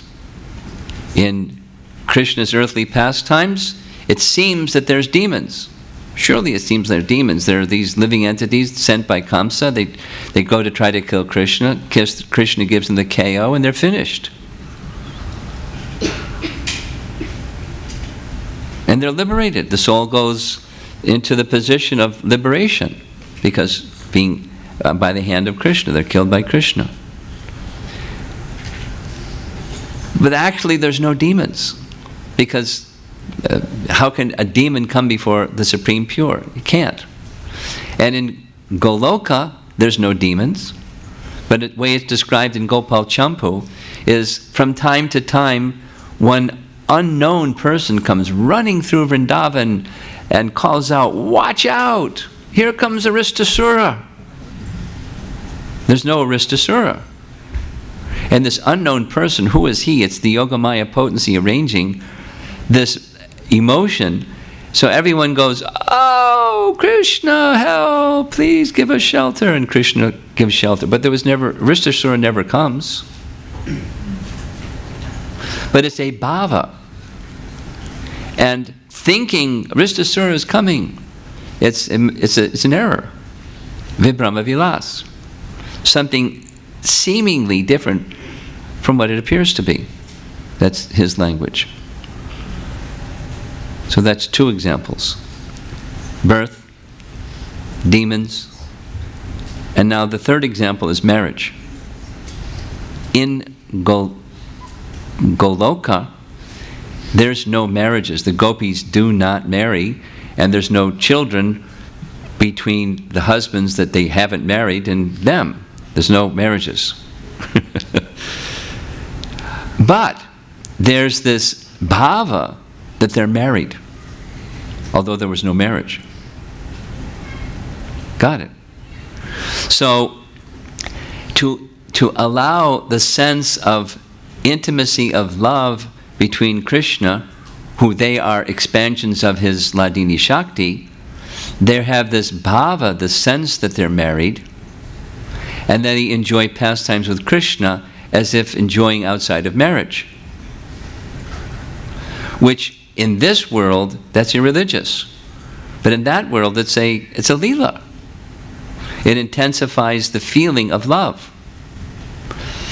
Bhakti Chaitanya Maharaj, in his class in Vrindavan on Brahma Samhita, which I've listened to 18 times, he describes it this way. Some of you are married. And before you were married, when you started meeting your spouse and thinking, woo, woo, woo, it was really nice. And then you got married, and then something happened. And that's something that happens according to the language of Bhakti Siddhanta is the sense of proprietorship or ownership. You're bound by vows of marriage to the marriage partner. So with that sense of ownership, it's not the same as before you were married. Oh, she's so nice. Oh, he's so nice. Whoa, whoa, whoa. And it's not just getting to know each other. The emphasis that he's making in rasa is the distinction of ownership. So there's the owner. I'm committed. I must serve my husband. I must take care of my wife. It's my religious duty. By vows of sacred marriage, I do these things. And then there's this other kind of love. So for us, the other kind of love is immoral. It's enjoined in any scripture and religious teaching in the world. It's immoral. So we don't do immoral things. But for Krishna, there's this excitement or added happiness in that kind of love. So there's no marriage, but there's the bhava that there's marriage. Vibrahma Vilas. Then here, there's marriages. We're going to hear some more detail about that. I don't know if I should do that in an evening class. What's the attendance of the people that come here going to think? What are we teaching? Maybe I'll skip it and do this extension tomorrow morning. I think that's what I'm going to do. We'll continue this tomorrow morning. We'll go to 38 tonight. So, here, when Krishna performs his earthly pastimes, not all the gopis are married, but some of the gopis are married. But you know how that marriage took place? Here's the detail. During the stealing of the calves and cowherd boys and putting them in the cave by Lord Brahma, and then he came back, and there we saw the picture. He came back and saw the cows and the calves and the cowherd boys, and so then Krishna showed this Narayana forms, and then after that Narayana forms, all the Narayana forms disappeared. It was just Krishna standing there, specifically holding in his left hand a lump of yogurt and some fruit, because he was going to eat with his right hand, just staring at Brahma, unblinking eyes. And Brahma fell to the ground, paying his obeisances. And offered beautiful, beautiful prayers to Krishna. And then Krishna didn't even answer him because he wanted to go back and finish his lunch with the cowherd boys. For him, that's the greatest happiness, more than these wonderful prayers. They're wonderful prayers. But the happiness for him is greater, being with the cowherd boys, having lunch. So during that period of time, our acharyas described, this isn't a Bhagavatam rendering, it's from some other source, but during that period of time, Brahma's few moments of being away, 1 year had passed. Actually, it is in the Bhagavatam. 1 year had passed, and during that 1 year, Krishna was fulfilling the desire of the mothers of the cowherd boys to have Krishna as their son, only he appeared to be exactly like their sons. Exactly!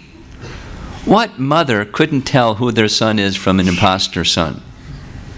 Well, if that expansion is Krishna, and the voice and all the little subtle features of their faces and their bodies and their stature, exactly. Because the one that was their son came from Krishna too. So for 1 year, they had Krishna as their son. And all the calves became the children of the cows. But those calves were Krishna, because the cows also had this affection for Krishna. They wanted to have Krishna as their calf and give their milk to Krishna. So he reciprocated with them and became their calf. And the description is there, when the cows were grazing on the side of Govardhan Hill and the calves were down below, they started running down Govardhan Hill. You ever seen a cow run? Not very often, but I've seen a cow run. It's really humorous. And they were running and galloping down the hill of Govardhan, and the cowherd men were chasing the cows down the Govardhan. Come back, come back. But as they got closer and closer to where the boys were, they completely forgot everything out of their affection for the boys, because their boys are Krishna. And the calves began drinking the milk of the cows, because the cows wanted to give their milk to Krishna. So during that 1 year of this pastime of Krishna being the cowherd boys and Krishna being the calves, Krishna made a proposal to Nanda Maharaj. He said, this is a very auspicious time. In our culture, young boys are married to young girls at a very early age. They don't live together, but they know that they're married. So this is a very good time. Let's have all the cowherd boys married to all the cowherd girls. Nanda Maharaj liked anything that Krishna said, so she said, let me check with Purnamasi. Purnamasi said, great idea. So marriages were held. And all the cowherd boys, Krishna, married all the cowherd girls, fulfilling their desire to have Krishna as their husband. Cool, huh? And then when 1 year passed, the real cowherd boys returned from the caves, and by Yogamaya's influence, they forgot everything that happened. But they heard from their parents that you were married. They just accepted that they were married to the cowherd girls. And then when they were old enough to be married, they lived together as husband and wife. But some of them, like specifically, it's said about Abhimanyu, because when the boys were married, Radharani married Krishna, who was appearing like Abhimanyu. Remember that painting of Jatila with the broom in her hand, wanting to swat Abhimanyu when he came back in the house? Get out of here, you're a pretender. I know who you are. You're Krishna in disguise of my son. Get out at once or I'll smack you. So Jatila was the mother of Abhimanyu. So when Radharani was of age, since she's a little girl, she's been cooking for Krishna every day. So she's married to Abhimanyu, but she goes to cook for Krishna every day. And then there's all these pastimes of Radharani going to cook for Krishna, even when she's married. But our acharyas say, Abhimanyu is the so-called husband of Radharani. He didn't even come close enough to Radharani to touch her shadow. So-called marriage of her so-called husband. Because who can be married to Radharani, the internal potency of Krishna, but Krishna? Well, he married her in that Leela described. So the so-called husband is Abhimanyu. Anyway, it's a little mystical.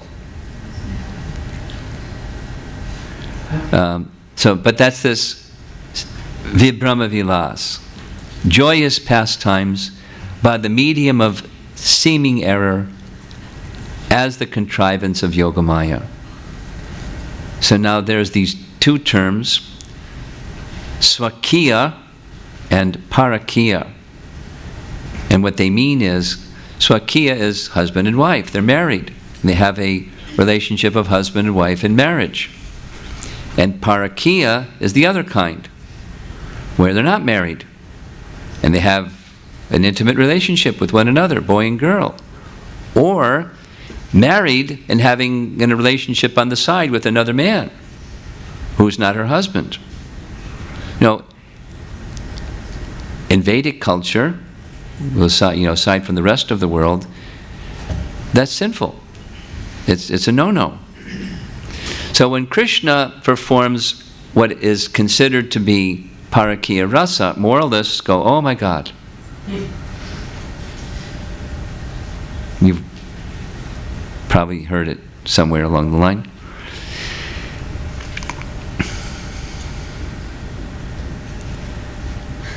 Tell a little story. Rabindra Sarup Prabhu. Some of you know Rabindra Sarup Prabhu. When he became introduced to Krishna consciousness when he was in college, as did I. Only he completed his education as I did not. And Prabhupada's instruction was to do so. He completed his PhD in philosophy. So he and I were initiated at the same day, in the same place, at the same time. So we've had this very nice relationship for a long, long time. Except some stupid things that I did in the course of our service together. But other than that, nice relationship. And he described this in a public forum once, where he knew that Prabhupada liked to have dialogue with scholars and professors and government people and, that caliber of individuals to help influence them to understand Krishna properly. So Rabindra got this bright idea that as PhD professor, he could arrange a meeting between Prabhupada and his PhD professor. So professor agreed, Prabhupada agreed, they had their meeting, and as they sat down, the first thing the professor said was, Swamiji, how can you worship a bad person, a debauchee, that mixes with other men's wives? How can you be a worshipper of such a person? And without blinking and hesitating for a moment, Prabhupada said, he is not the debauchee, you are the debauchee. Because you're thinking that this is my wife and I can enjoy with my wife. But the fact of the matter is, that spirit soul is Krishna's part and parcel, and you're trying to enjoy Krishna's part and parcel as if she's yours to enjoy. But she's Krishna's to enjoy, and you're the debauchee. The professor didn't know what to say.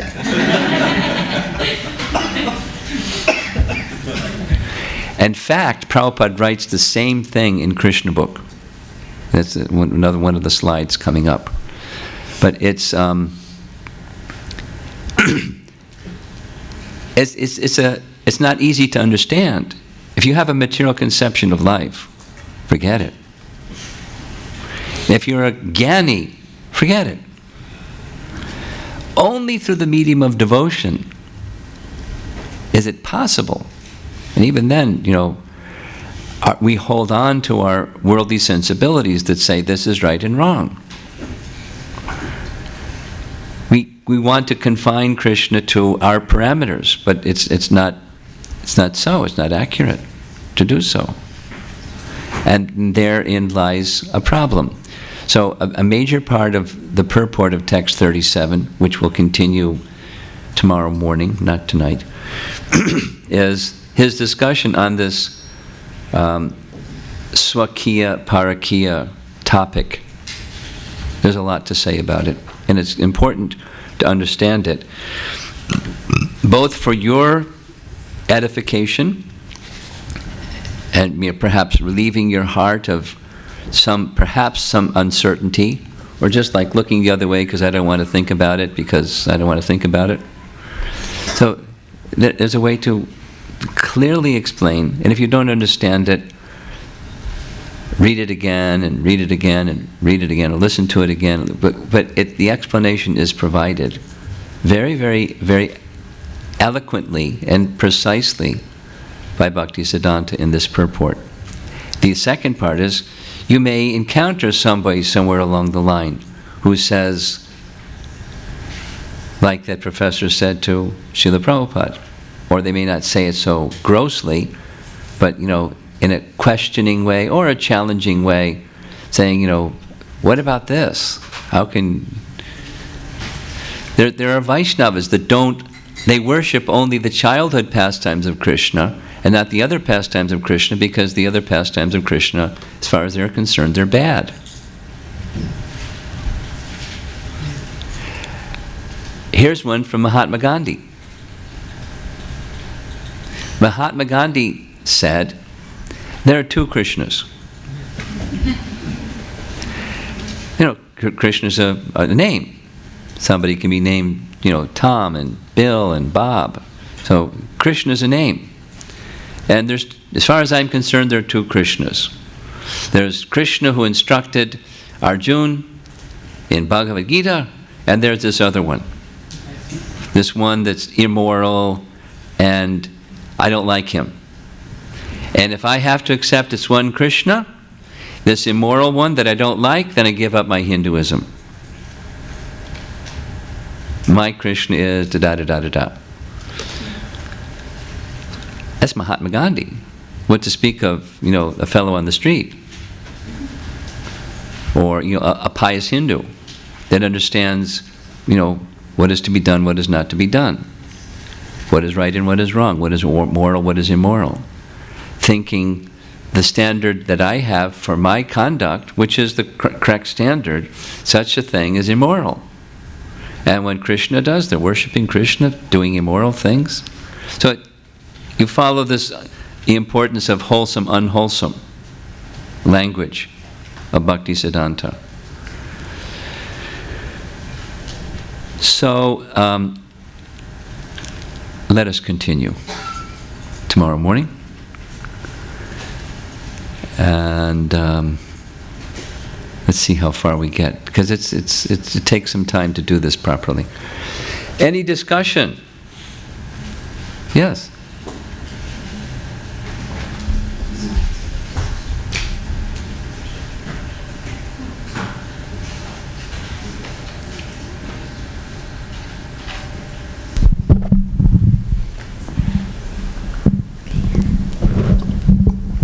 Hare Krishna Maharaj. I actually had two questions. Two questions. Okay, so the first one is what's actually the difference between the bhavas and the rasas? What's the difference between? Bhava and rasa. Bhava? And rasa. Bhava means emotion of ecstasy. It can, at this stage, it means bhava can have a more gentle or general meaning. Have you heard the phrase Ishwara Bhav? You know what Ishwara means? Ishwara means controller. Do you know any people that have a spirit that they like to be a controller? Yes, Maharaj. We won't mention any names. That's Ishwara Bhav. It's a bhav, it's a state of mind, a feeling, an inclination. Like that. So there's other adjectives that can describe bhava, but it's, a feeling or emotion. a condition of life. So in this case, what our topic is, it's the stage that's just before love.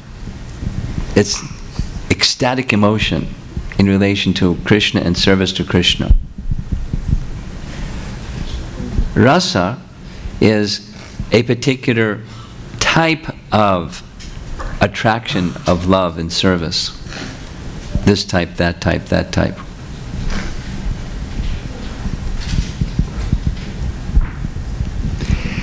Okay? Yeah. Your second question. In the Sanskrit it says Ananda Chinmaya Rasa. Yeah. So why is there no Sat in like that? So the Why rasa, does it what? Why is there no there's no Sat, so the Rasa is not eternal? Like the Sat word is not mentioned in that. When it says Ananda Chinmaya Rasa, So why doesn't it say anything about Sat? Ah. Eternal. Okay. Turn the microphone off. I explained, I'll say it again slowly, because you're asking. The form of Krishna identifies all three, including Sat. Rasa, I said it, but Sat is also there. But with Rasa, especially prominent are these other two. And therefore, Ananda Chinmaya Rasa. So, all in the spiritual world, all three are present all the time.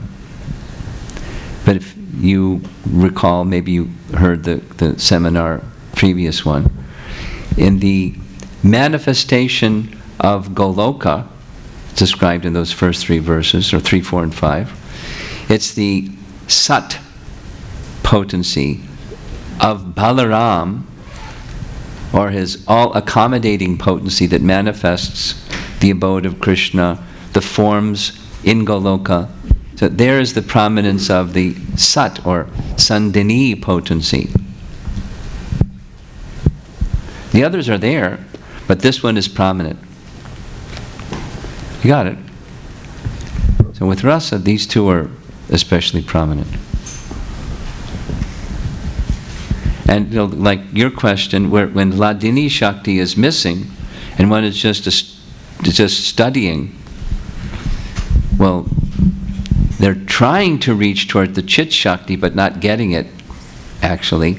And especially, the Hladini potency is missing for Gyanis. They don't really feel devotion for Krishna. They're just searching for the sunlight with their flashlight. Where's the sun? I know it's around here somewhere. When Krishna Bhakti is missing. You got it? We're okay with the answer? Okay. Yes. Maharaj, there are two questions online. The first one is from Brajahari Prabhu. This is apparently, the context is based on a conversation with another senior devotee. He says, I had mentioned that a devotee becomes aware of his connection to Krishna in a rasa, and he worships him in that rasa. A senior devotee told me that it is not true. Kindly resolve. Oh, I don't know. Because what he understood is what I understood. So you'd have to go ask that other senior devotee. What's the next question? Next question is from Lavanya Mataji. She asks, when Krishna in the form of all the cowherd boys married the gopis, who did Krishna in his own form marry? There's no indication. That's a nice question. No indication. Nice question. Yes. So Maharaj, this is based on Sundara Pashupati Prabhu's question in the morning session. Okay. So I just wanted to clarify my understanding with respect to the Nitya Baddhas. So in this, the Nitya Baddhas are like, they are eternally conditioned, but then they have an opportunity to go back to Godhead. So when they go back, they'll become Nitya Siddhas, right? Because as Krishna promises... No. Sadhana Siddha or Kripa Siddha? So, but then Krishna promises that Yad Gatvan Invartante Tad Dhamam Paramam, so they will never come back. That's correct. And they're Nitya Siddha, excuse me, they're Sadhana Siddha or Kripa Siddha?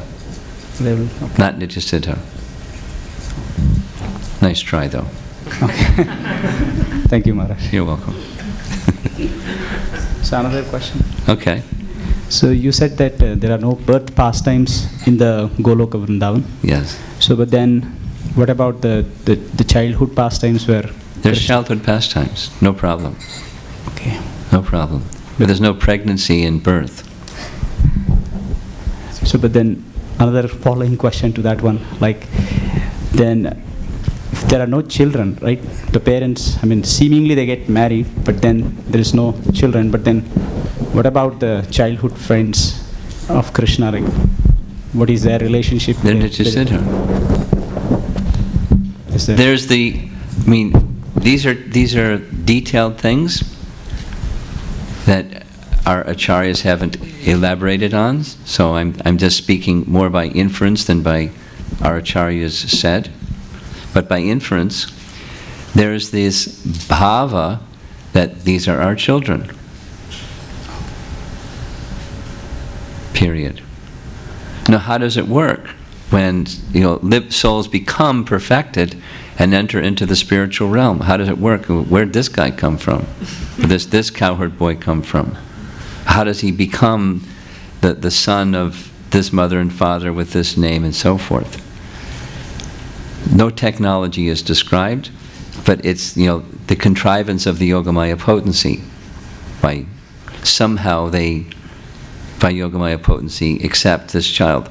So like, in the Brihat Bhagavatamrita doesn't say who accepts Gopakumar, who then is given Sarup, another name. How does he become, who's his mom and dad? When he goes home at night, where does he go? Doesn't say. He stays with Krishna for some time, but eventually he's got to go somewhere. Doesn't say.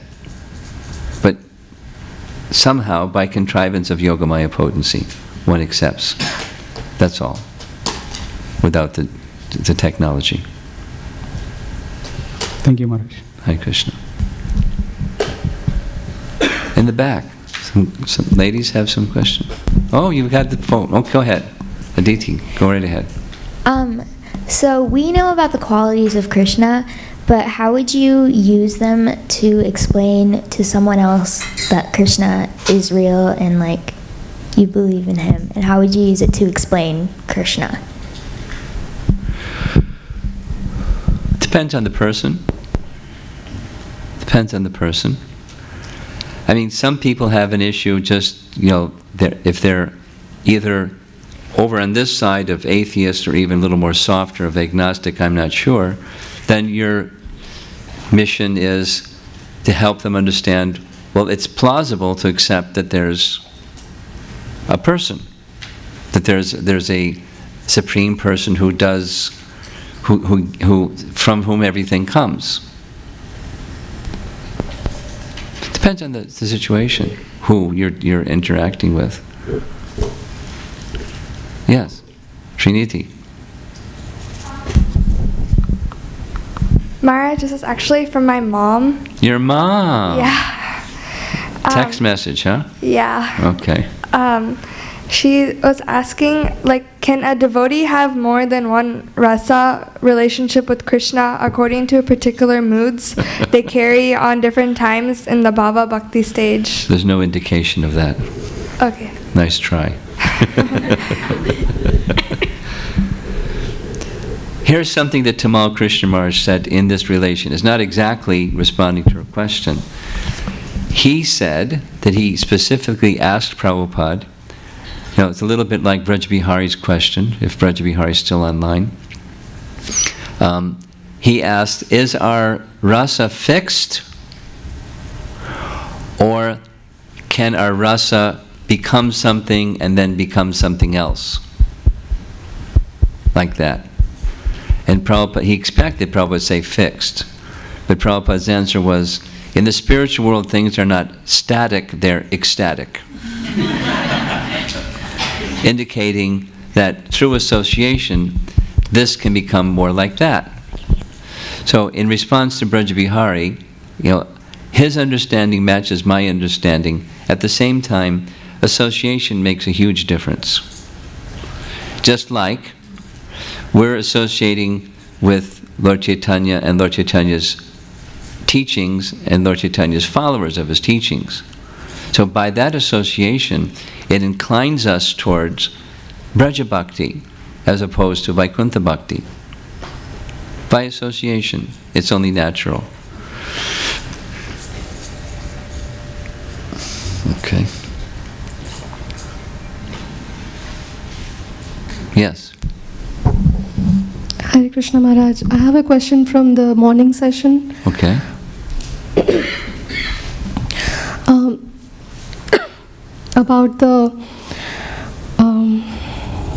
About Krishna being present in each and every atom in fullness.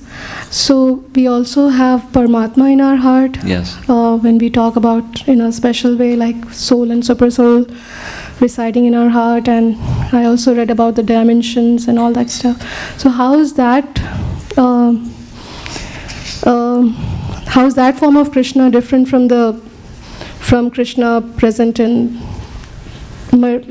How is that form of Krishna different from what? From Krishna present in each and every atom, which could be in this pen or other things. So how is there any difference between Paramatma in my heart and Paramatma in the other parts of my body atoms?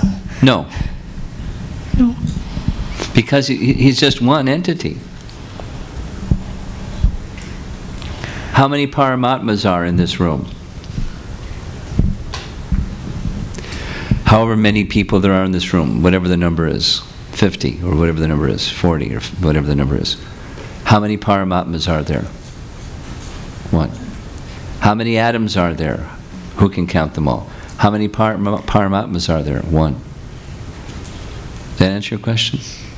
You look no, I didn't understand. Surprised. I didn't understand, Maharaj. Okay, I'll try it again.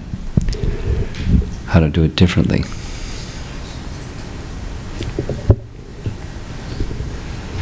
That nice painting that we saw of Super Soul, kind of like with the banyan tree in the background, and Super Soul that's in the heart of all those different forms of life.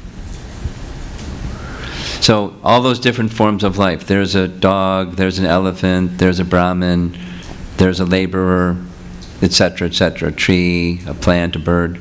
Super Soul is in the heart of everyone. How many super souls? One. One entity in all hearts of all of those beings. Yes? Is that clear or not clear?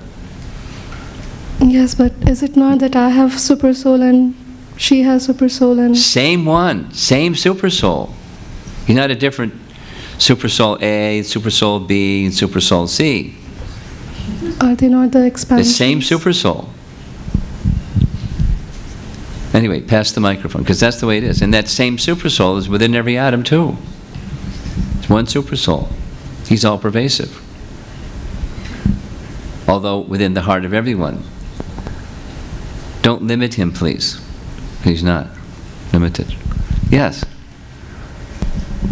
Hare Krishna Maharaj. So, Radharani's main rival, she's also an expansion of Radharani? Sure. Why not? So why is she Why not? having a different... It's for the pleasure of Krishna, that's all. That's everything in the spiritual world is for the pleasure of Krishna. And there's only one reason for anything to exist, for the pleasure of Krishna. Why Jatila, who seems to be opposing the loving relation of Radha and Krishna? Oh, she's not an expansion of Radharani, but she's part of the internal... Her position is arranged by Krishna, however he arranges things. Yes? In addition to that is Abhimanyu. In addition to a microphone too, huh?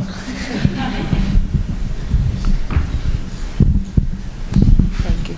Hare Krishna Maharaj. So in addition to that is Abhimanyu, Jatila and Kotila, they are also there in Gokula, Goloka, or just in Gokula?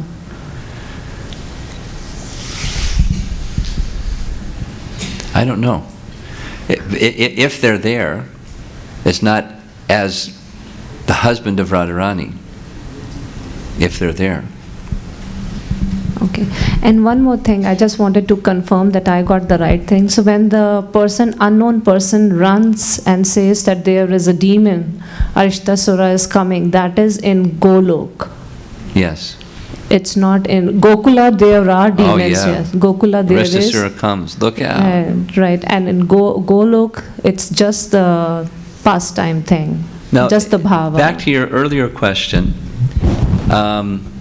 This is again referring, I don't have a scriptural reference for this, but with reference to Bhakti Chaitanya Maharaj's explanation, and he's very careful about what he says. Doesn't just like make up something because it's cute.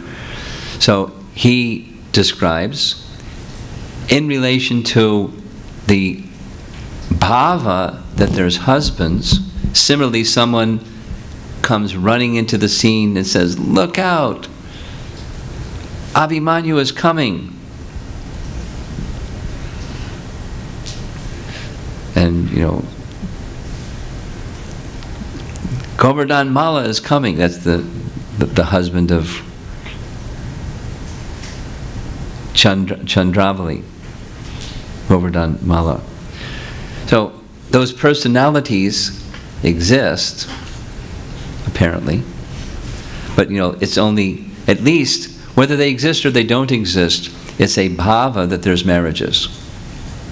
So that the marriages have got to be somebody that they think they're married to. Well, I guess it doesn't have to be. It can be like, I think I'm married, although I don't have a husband, or don't have a wife. I think I'm married. By the influence of Yogamaya. So I'll ask more knowledgeable Vaishnavas than myself on such subjects. I certainly want to avoid like flying in the sky with speculations about things that's way over our head anyways. But I'll entertain some more questions. In the back, yeah. All the way in the back. Put your hand up. Okay. Hare Krishna Maharaj, I was wondering, so you said there are no demons in Goloka, but also when the demons are killed by Krishna in Gokula, aren't they liberated? So if they can't go to Goloka, where do they go? Did you get it? Huh? The demons in Gokula, when they're killed, They get liberation. So where do they go from Gokula? Oh, they go, they two different situations. They can merge into the Brahma Jyoti because they don't have, depends. They could be reinstated in their eternal position, or they could be just liberated, merging into the Brahma Jyoti, and it depends. How's that for an answer? But so they don't go to Goloka, but they just They can, but not necessarily. Like, Putana is an example. You know who Putana is, right? A witch. She wanted to poison Krishna. So Krishna gave her liberation, but accepted the motherly affection that she had to be the mother of Krishna, and gave her a position in Goloka. So it depends. Okay. Up front here? Keeping you busy, huh? Running around. Okay. Guru Maharaj, would you kindly explain the word yana, conveyances, in text 36? Which one word? Yana, conveyances, translated as conveyances. 36.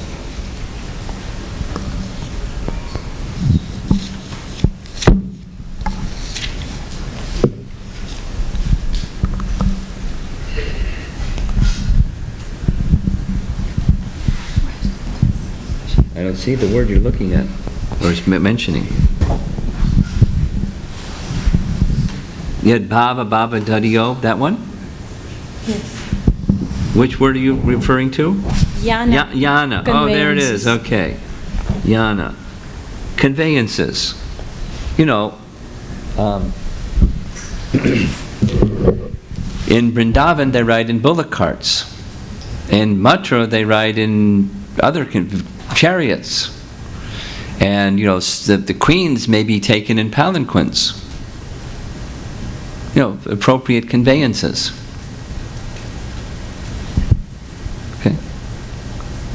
Yes. Hare Krishna, Maharaj. Hare Krishna. My question is, so we talked about many stories about Krishna's pastimes. Yeah, are they nice? They are very nice, but what is the present time of Krishna?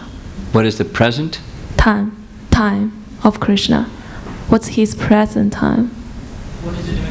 What's he doing now? Oh. Well, the good news is, these pastimes are eternal. So, I mentioned, I'll say it slowly, something that I already mentioned. There's manifest or visible, and then Krishna performs those pastimes, and then he goes on, according to our devotional teachings, another universe, and then another universe, and there's pastimes eternally going on in some universe. Like Prabhupada gives the example, a spool, like a thread. Thread is kept on a little thing, and it's a spool. So, like a spool, you pull from the spool, and the thread keeps coming, and so somewhere Krishna's performing his birth pastime. Just like somewhere the sun is rising, and then the sun is rising, and then the sun is rising, and always somewhere the sun is rising. And then the sun just comes over the horizon, boop, somewhere the sun is coming over the horizon. And then somewhere it's midday, and somewhere it's a midday. Just so, like the movements of the sun, the pastimes of Krishna are described as they're eternally going on in some universe, one pastime after the next pastime in sequence. That's his manifest pastimes. Now, after Krishna leaves, his pastimes, manifest pastimes are ended. There is his eternal, like what's he doing now? His eternal pastimes are eternally going on. Now, if you and I went there, let's go sometime. We'll go to Vrindavan, and we'll look around and see if we can see Krishna's pastimes. And we probably won't see Krishna's pastimes. But there's a verse coming up, those that have the eyes of love for Krishna, they can see, because his pastimes are eternally going on. That's what he's doing now. He's doing eternal pastimes now. But they're not manifest to us unless we have the eyes of love. And then, reciprocating with our love, Krishna may reveal his pastimes. And we can participate in those pastimes. A follow-up question. So the pastime only happen at Vrindavan, or it's happening everywhere? Nice question. Well,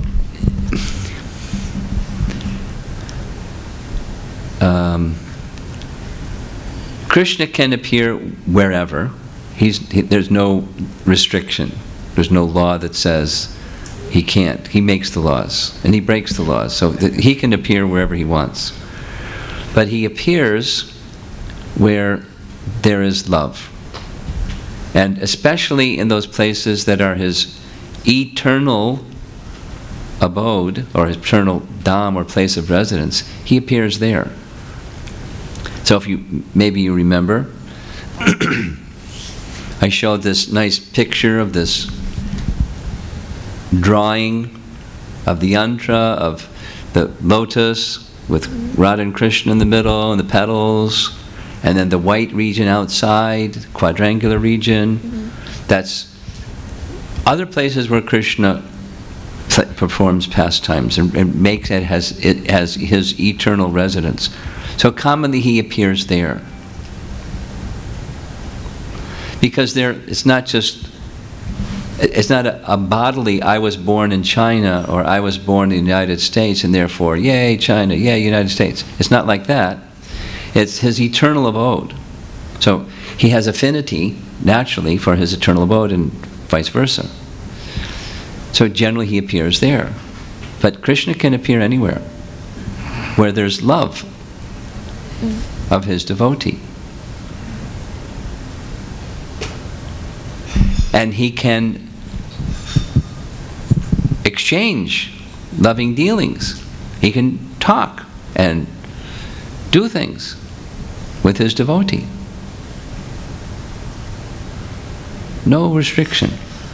But it's from his side, he does where there's love. And I could narrate some pastimes where Krishna showed himself outside of Vrindavan or outside of Mathura or Dwarka, those three places in that depiction of Goloka, where there's love for him. How's that? Thank you. Okay. When I was in China, go ahead, take the microphone. During the national holiday, I made the same presentation in China, and somebody said, is there some reason why he only appears in India and he doesn't appear in China? And I said, well, you know what? If all of you devotees here in China develop such love like those devotees in Vrindavan, Krishna may appear in China. Because that's where he appears. They went, yay, let's get love for Krishna and maybe he'll come to China. You get the idea? Okay. Yes. Hare Krishna Maharaj. Yeah. I have a question regarding Krishna's marriage. Question of marriage. Yes. Krishna's marriage or someone else's? Krishna's marriage, okay. of course. Thank you. So his wives, Rukmini, the 8 main wives and the 16,100 other wives, they were all part of Radharani, right? Yes. So they were all expansions of the Yes, Radharani according Shakti? to Rupa Goswami, with a big exclamation point at the end. Yes. It's a very interesting Leela. I invite you to read Vidagdha Madhava someday. It's found there. But the answer is yes. So were they the expansions of the Haladini Shakti and the Chit's potency? Yes. Or? Yes. But the bhava outside of Vrindavan is different. The bhava in Vrindavan is sweeter. And Krishna is attracted to that bhava, but still the answer to your question is yes. You done? Yeah. Okay. Who's next? Someone up here? Go ahead. I think we should take this last question and then end. This is from Virajita Singh Mataji. She asks, is one of the lessons from Krishna's confidential pastimes that seems to contradict moral behavior in the material world that we should not imitate him but recognize his place as supreme enjoyer and our place as his servant? Very good. We didn't get there yet, but very good. Now, the problem, one of the big problems, is imitation. Imitation of a holy person. Imitation of Krishna. Imitation without qualification is awful. It discredits the genuine thing in the minds of worldly people. So you definitely don't imitate, recognize Krishna's exalted, unique, singular, special position and honor him for that as the supreme enjoyer. Okay. Srila Prabhupada ki? Jai.